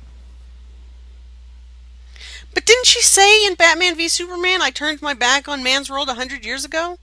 Mm-hmm. She just said that. Something but to that effect. It might not mean that she went back to Paradise Island. It might just mean that she wasn't participating in the world. It's funny because I think the movie starts with that letter that Batman sends with the photograph, asks, "Where have you been?" And we never get an answer to that. Yeah. The letter says, maybe one day you will tell me your story. Oh. I don't quite think it's. If I'm recalling correctly, it doesn't say where have you been. Maybe it was the email in Batman v Superman then. That's cool, right. Cool. That's Okay. right. Yeah. I think it would be kind of cool to see like a. Oh, go ahead. Sorry. My take is that Marvel. I'm a big fan of Marvel and DC being completely different entities. I don't want the same flavor across both companies. The whole point of having two or more companies is to have a nice variety. And with Marvel, everything is so well planned out, and A goes to B goes to C, and that's great. But it can also be suffocating and stifling. And I don't think that sort of heavy continuity has ever worked for DC Comics as a corporate, as a comic book publishing company, much less as movies. And I would much rather forgive continuity errors if it's moving them in a positive direction in terms of telling better stories. And just the simple fact that we had a whole other Batman universe just a few years ago, and we've already started over from that point. I'm not married to that continuity. If that continuity gets in the way, if that continuity forces us to tell stories that none of us really wants to have to experience, I don't. Flush it down the commode. Let's go do something else. I'm much happier with Warner Brothers being the freewheeling universe. Yeah, and I sort of like the idea of the continuity of Batman, Superman being totally rejected in favor of a stronger Diana story. Cool. That's actually one of the beautiful things about the flaming garbage fire of the DCEU is by screwing up Superman especially, but to a lesser degree Batman, it gave Wonder Woman the opportunity to be the focal character of the DCEU. This is the character that looks like she's going to define where it goes from here. And it's funny, too, because there's a lot of stuff that I think that Superman specifically stole from Wonder Woman over the years that this gives her the opportunity to take back. She is the messianic figure that they've tried to portray Superman as in the films over the years, and it suits her much better.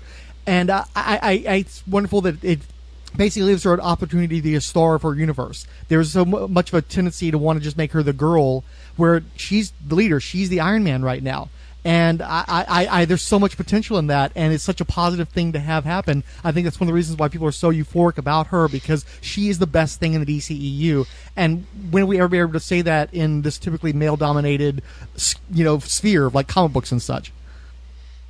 Yeah, great point. Well, speaking of Marvel, I know I shouldn't try to compare DC movies to Marvel movies, but I have to admit I was missing all of the Marvel references and things that they always put in their movies. In Wonder Woman, there was barely any callbacks to her history, like the Colonel that Steve reports to when they get to London. He's Colonel Darnell, but you don't ever hear that name in the movie. You have to watch the credits real close and see that was what he was called. Oh, really? Yeah. Cool. It's the same. Well, Sorry, go Fausta Grabels. Fausta Grable Right. was the Nazi, blonde Nazi who was upset about the car. Right. About the line of cars, yeah. See, when I was watching... I didn't mind that they weren't named, but that's okay. When I was watching that scene, I wanted them to just call out, like have the driver, as she was walking away, go, "Wait, Baroness von Gunther, don't go!" Oh, that would have been amazing. amazing For her to be in that, yeah. Yeah. Oh, also, should that lady have been played by Cloris Leachman? Wouldn't that have been amazing? That would have been great. A little nod to the show, and she would have been. She does that German funny lady thing really well too, per Young Frankenstein. Yeah. Well, I mean, they Oh, she's great in High Anxiety too, playing some sort of dark nurse. Cloris Leachman. Have a Nurse Ratched thing. Fruit cup. I mean, they couldn't find a role for Lynda Carter, so why? Mm-hmm. I don't know. That still kind of bugs me. I hope somehow. Well, okay. My hope is that the sequel, Patty Jenkins has more control. She can, I don't know, maybe do like a flashback to Olympus, so that we can actually see the gods, and have Athena be played by Lynda Carter, because that would be amazing. I want to talk about that in a moment. Oh, the gods. Yeah, that was. I can understand that they don't want to have that kind of omnipotent power in their universe to mess with other things, but that was really kind of disappointing that everybody's dead now. They Jimmy Olsen'd them, you know? Yes. In Batman v Superman, if you watch either the credits or the extended edition, that CIA agent who shot out of nowhere for no reason is Jimmy Olsen, and he did not need to be Jimmy Olsen, but they said they just couldn't find a place for him, so they just killed him off. It feels like that's what they did to all the other gods too, which consequently means that like all the Amazons, like their whole culture, their whole religion is just Zeus, a single guy. Yeah. So that means we never get Holy Hera or Merciful Minerva because they are not there. They do not tie into the Amazons' culture. Yeah, kind of disappointing with that one. And that's an example of a fanboy problem. Right, yes. These are the fanboy fangirl problems. Absolutely. That's not a movie problem. That's a good idea to do for the movie. It simplifies things and makes it easier, but it is a fanboy problem. And that's why I'm talking so fast. Yeah, for the I think for the character overall, for me, I find it so liberating that we can move beyond this world. And I'm not going to rehash what I said, but I appreciate the death of the gods, and that it really, in many ways, this movie says that it's not your gods that dictate your life. It's you. You are the one with the willpower. You are the one with the strength of your heart to make these own decisions, to make your own decisions. And that's why it's a good movie decision. And you don't need to depend on this outside source because you have what you need. It's already in you. So I found it incredibly liberating and something to cheer. Oh, I did like that they were. Oh, sorry. I did like that they referred to the lasso specifically as that lasso of Hestia, about her Hestia's fires will burn through man's lives. Like at least they got that in there. There's still the artifacts are still the gods' artifacts, so that's kind of cool. Yeah. Makes me wonder, what was the sword? Because part of me, I don't know, it seemed like everybody knew, or most people, maybe not even most, but a lot of the Amazons, more than just Hippolyta, knew that Diana was the god killer. So they go into the relics tower, and they see this sword, and she's like, oh yeah, that's the god killer right there. I'm like, oh, well, watching it the second time, I'm like, okay, so they wouldn't set up a big shrine for this sword if it's just a random sword, and I don't know that they would do this whole thing just to fake Diana out and say that that's the god killer and not her. So whose sword was that? Why was that special that we had to? That's what they did. That's why it's kind of weird. I feel like that's exactly what they did. They set that all up just for Diana's sake, because Ares. So the whole. But baby Diana is the one who assumes that's the god killer, and Hippolyta just lets that fly. Right. And she has a look on her face that's just sort of, all right, well, we're not telling her. So what was the sword? They had the whole thing set up, and if Diana assumes that that's the god killer, was it like, I don't know, the sword of the Sword of Athena or something, that they just happened to, hide the little museum tag when Diana went in, and they're like, oh, yep, no, that's the God Killer. The sword is Santa Claus. I just think it was a sword. Yeah, the sword is Santa Claus. It's the switch. They don't want to tell her. They don't want her to know because they realize that once she knows what she is and she starts manifesting those powers, it's going to bring Ares. So it's a total fake out. That's why there's no guards. She just manages to scale the wall and get in. It's go. Amazons. You think they wouldn't have guards if that was a real deal thing? It's just a prop for her. Yeah, there's 2 guards at the door when they open it. So she goes in the back way to get to it. I thought you said it was. But you're right; it's not a very guarded place. I thought, is that a Marston thing? Sword of Santa Claus? Is that a Marston thing? I need to read that one. Okay, I see what you're saying. Yeah. I say it can't be that. Yeah, the sword can't be that divine. It breaks pretty easily when she tries to take it on Ares. Well, I mean, he is the god of war. If anybody can dissolve a sword with his bare hand, it'd be the god of war. If it's divine, I feel like it should be as durable as her gauntlets or the lasso. But yeah, that's true. But it's not as iconic. But it's not as iconic. Yeah. If you break the bracelets, then a lot of people are going to be up in arms. If you break a sword that they've only started using in the last 5 or 10 years, people don't really care. But I do think we're stuck with the sword. So I'm trying to make my peace with that now because it's not going away. There are too many little girls with toy swords in their hands now, and I'm not going to take it out of their hands. So. True. I did like that the final battle, she got rid of the shield and the sword, and was just using her bracelets and lasso, like classic version. Yeah. Oh, the lasso! They used it so well in this movie. That was so cool. They did use it so much better than they could have. Oh, so good. Yeah. Well, you got me thinking about the TV pilot from a few years ago and how she kept running around choking everybody with it.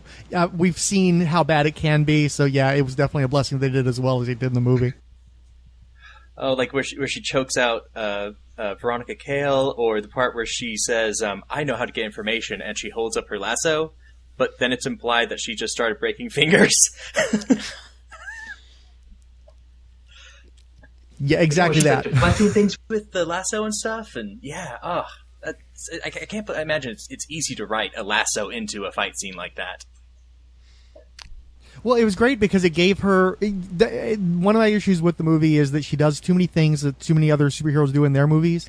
Every time they leaned into the stuff that was unique to Wonder Woman, it was also unique to superhero cinema. And the best parts of the movie are things involving the bracelets, involving the lasso. I think it could have been even better if they'd gotten more into Wonder Woman's lore and more into the stuff we associate with the character. But yeah, what was great about the lasso's usage is that nobody else has done that before. So it's her. She owns it. Cap has the shield, which we've seen before. I can't think of anybody could I with speak bracelets. to that for a minute? Sorry, go ahead. Could I just... I think they were wise to leave out a lot of her stuff, like the invisible plane and other such accoutrements in this first film, to make it more accessible to the general public. True. And to focus on just the core of her character, so we could get to know her before we get to know the real arsenal she has at her disposal. And because she's learning her arsenal throughout the whole film, her powers are growing, her will is growing, her strength is growing. So I like the idea of keeping that other stuff for the future. Yeah, it's very how they and Patty Jenkins. Go ahead. I'll finish it off with Patty Jenkins said in an interview she definitely has to bring in the invisible plane in a future movie. So, I'm glad to read that, but to expand that universe that they are creating rather than throwing everything at us at once and saying, here you go. I think they gave us the bare essentials of what we need to know who she is. You're right. I agree.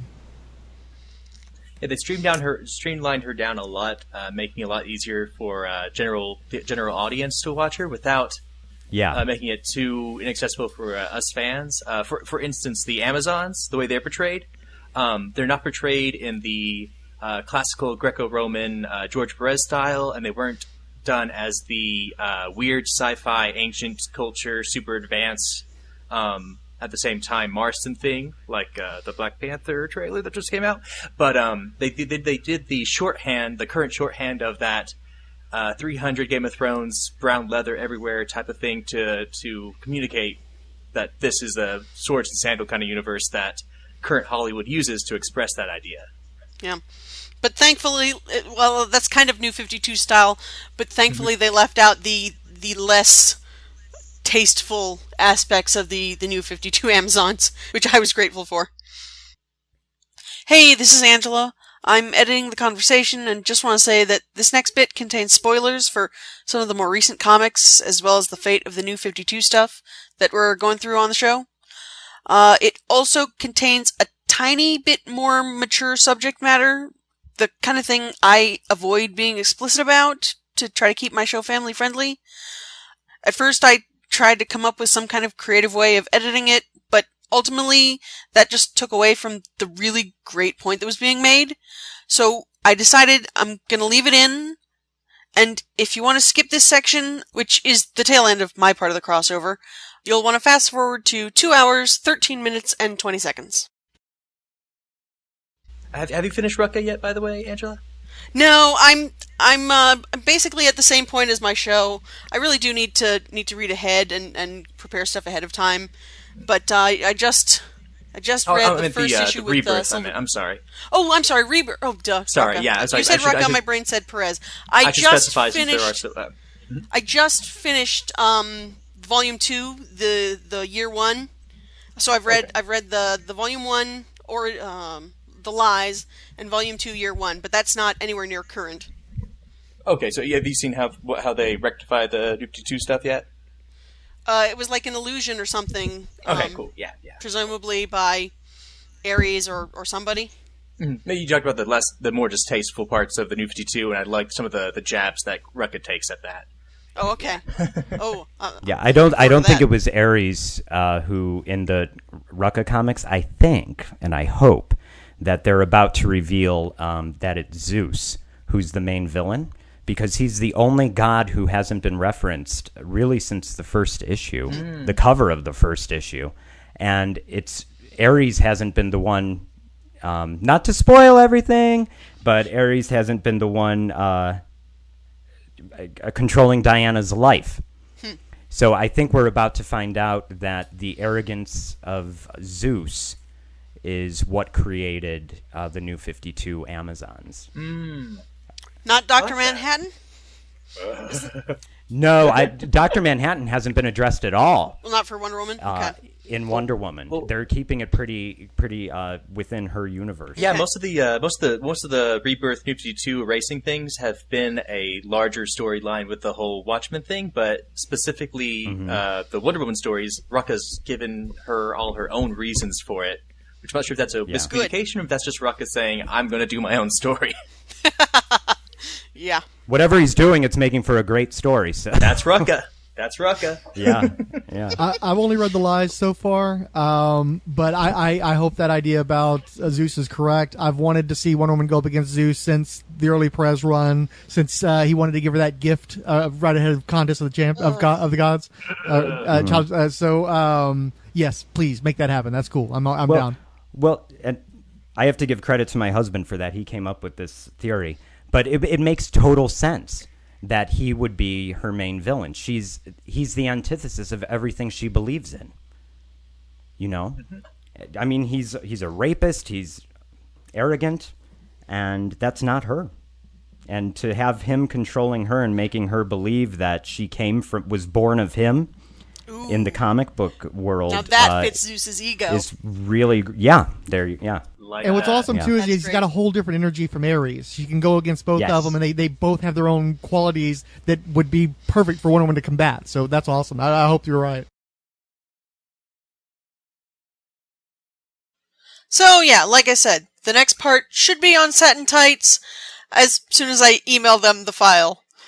Honestly, that took so much more editing than I thought. I had to download new software and learn new techniques, and it was a lot of work, but it was worth it, right? It was worth it. Alrighty, let's finish up with the news. In addition to all the box office news I had at the beginning, to the surprise of no one, but the delight of all, Wonder Woman 2 was officially announced at San Diego Comic-Con. The release date is going to be December 13th, 2019, and Jeff Johns, the president of DC Entertainment, says that he has already started working on the script. Whether that means he's gonna do the whole script himself, or he's working with a team, probably a team. I think that's how most movies are done these days. Either way, I hope that they bring Patty Jenkins into it earlier in the process than director. She hasn't technically signed on yet, but I mean, they'd be stupid not to, but dumber things have happened. So just warning people right now, it is entirely possible that they could go with somebody else. I hope not, clearly, but it's not unheard of. I mean, that's exactly what's happening with Deadpool right now. We also have here that Lynda Carter says that she has had talks about appearing in the sequel. She says they wanted to get her in the first, but there was timing problems and it just couldn't work out. But they are talking about getting her in the next one. I still think if they have a flashback to Olympus, then she should play Athena. But at this point, any appearance by her would be very welcome. And come to think of it, not only her, but what's Lyle Waggoner been doing for the last 40 years? Somebody pull him out of retirement. It'd be cool to have him show up too. I know from what I've heard about behind-the-scenes stuff that they didn't really seem to get along during the filming of the show, but I mean, it's been 4 decades. I would hope that they could put that kind of stuff behind them and just say, hey, you were my coworker on this show. It would be cool to have you in this movie too. It's also being reported that Warner Bros. Is going to really try to push for Wonder Woman to get an Oscar of some kind. The way I understand it, you kind of have to campaign for those awards. So the rumor is that they're putting together money so that they can have an ad campaign aimed at the Academy to say, hey, vote for Wonder Woman for Best Picture and Patty Jenkins as Best Director. Honestly, it would be really amazing if they just even were able to get nominated. I know that's what all the actors say when they get up there, oh, it was an honor just to be nominated, but evidently that really is a big deal in Hollywood circles. I mean, Suicide Squad technically is an Oscar-winning movie for, was it makeup or special effects? I don't remember, but yeah, it'd be cool to have Wonder Woman, it'd be cool to have Wonder Woman be recognized as much as Suicide Squad. Oh boy. Also in Hollywood, there is the Warner Bros. Studio Tour, and they currently have an exhibition of props and costumes and even some of the sets from Wonder Woman. There's some pretty neat pictures. They had a press day with the actors who played Etta and the Chief and Euboea and a couple of stunt doubles, it looks like. And it looks really sweet. Gives the time and address and the cost of tickets, but doesn't say how long the exhibit's going to be there. But if you're interested in that, definitely check out the website that I will link to in the show notes. I also want to say that TazDamienDevil, the guy who created the music video that the intro music for this show is taken from, has a new and updated version of his Wonder Woman theme remix. He calls it Wonder Woman Theme, Gal and Lynda's Themysciran Multiverse Mashup 2017, Extended Dialogue Intro. And it takes the song that we already had, and, well, the video has different clips, but the music takes in sound clips from the movie, and adds in some new little bits here and there. It's really cool. I'm gonna stick with the original version for the show, since that's what we've been using, but definitely go check it out. It's really sweet. I also have here that 3 very awesome, very rare Wonder Woman comics are going to be up for auction for charity. All-Star Comics number 8, Sensation Comics number 1, and Wonder Woman number 1. So kind of, all 3 of her first appearances back in the 40s are going to be in 3 different auctions. And a portion of the proceeds is going to the non-profit Trafficking Hope, which is a charity that fights against human trafficking. The seller is a guy named Darren Adams, who owns the company Pristine Comics. And evidently he sold Action Comics 1, the first appearance of Superman, for $3.2 million. which is a record for eBay. I suspect that these ones won't get quite as much because I heard a statistic once that there are only like 100 copies of Action Comics #1 left on the planet. I don't know how true that is, but I suspect there's slightly more of these, especially, being sold individually. But still, save up your pennies, because that is way out of my price range. Anyway, the auction starts on August 13 at 5 p.m. Pacific. Although the more important information for an eBay sniper like me, when are the last 10 seconds of the auction, it doesn't say. And actually, you could theoretically pay for those Wonder Woman comics with Wonder Woman. Although I suspect the seller would prefer PayPal. Does PayPal even go that high? Well, I'm never going to find out. Anyway, the Canadian Royal Mint has released a limited edition 10 Canadian dollar coin. Well, okay, it says $10. It's 100% pure silver and on sale for $50. Good grief. Still gonna take a lot to pay for those comics, though. But on the back is a color illustration of Wonder Woman from the movie. It's kind of a comic-style version of Gal Gadot in that costume. Says there were only 15,000 minted, and there are less than 3,000 left. So if you want one, you better get a move on quick. But it's really nice. It's I don't know how they do this. You've got your normal metal coin with the Queen's face on the one side, and on the back it's this full color illustration of Wonder Woman. I don't know if they use special enamels or I get that this coin is not going to go in someone's pocket and be used to pay for an order of poutine or something. But still, it's always really awesome to see really vivid non-metallic colors on a coin. Anyway, as always, I will leave links to all of this stuff in the show notes, and you can see those on the website, WonderWomanWarriorForPeace.wordpress.com. Alright, that wraps it up for today. If you have any questions, comments, complaints, concerns, conundrums, or queries, you can email me at WonderWomanWarriorForPeace@gmail.com. Please let me know if you're okay with your message being read on the podcast. The show's homepage is WonderWomanWarriorForPeace.wordpress.com. There you can find the RSS feed, as well as the show notes and links to the iTunes, Stitcher, and Google Play feeds.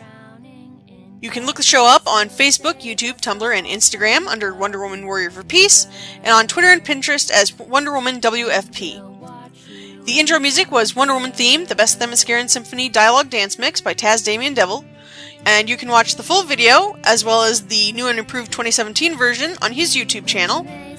The outro music is Wonder by the Double Clicks, and you can find them on their website at thedoubleclicks.com. Next episode, I will be reviewing Sensation Comics Volume 1, Issue 14, Wonder Woman Volume 2, Issue 17, Wonder Woman Volume 4, Issue 16, and Wonder Woman Season 2, Episode 3. But until then, remember, sisters, hopes may fade, but wonders never cease.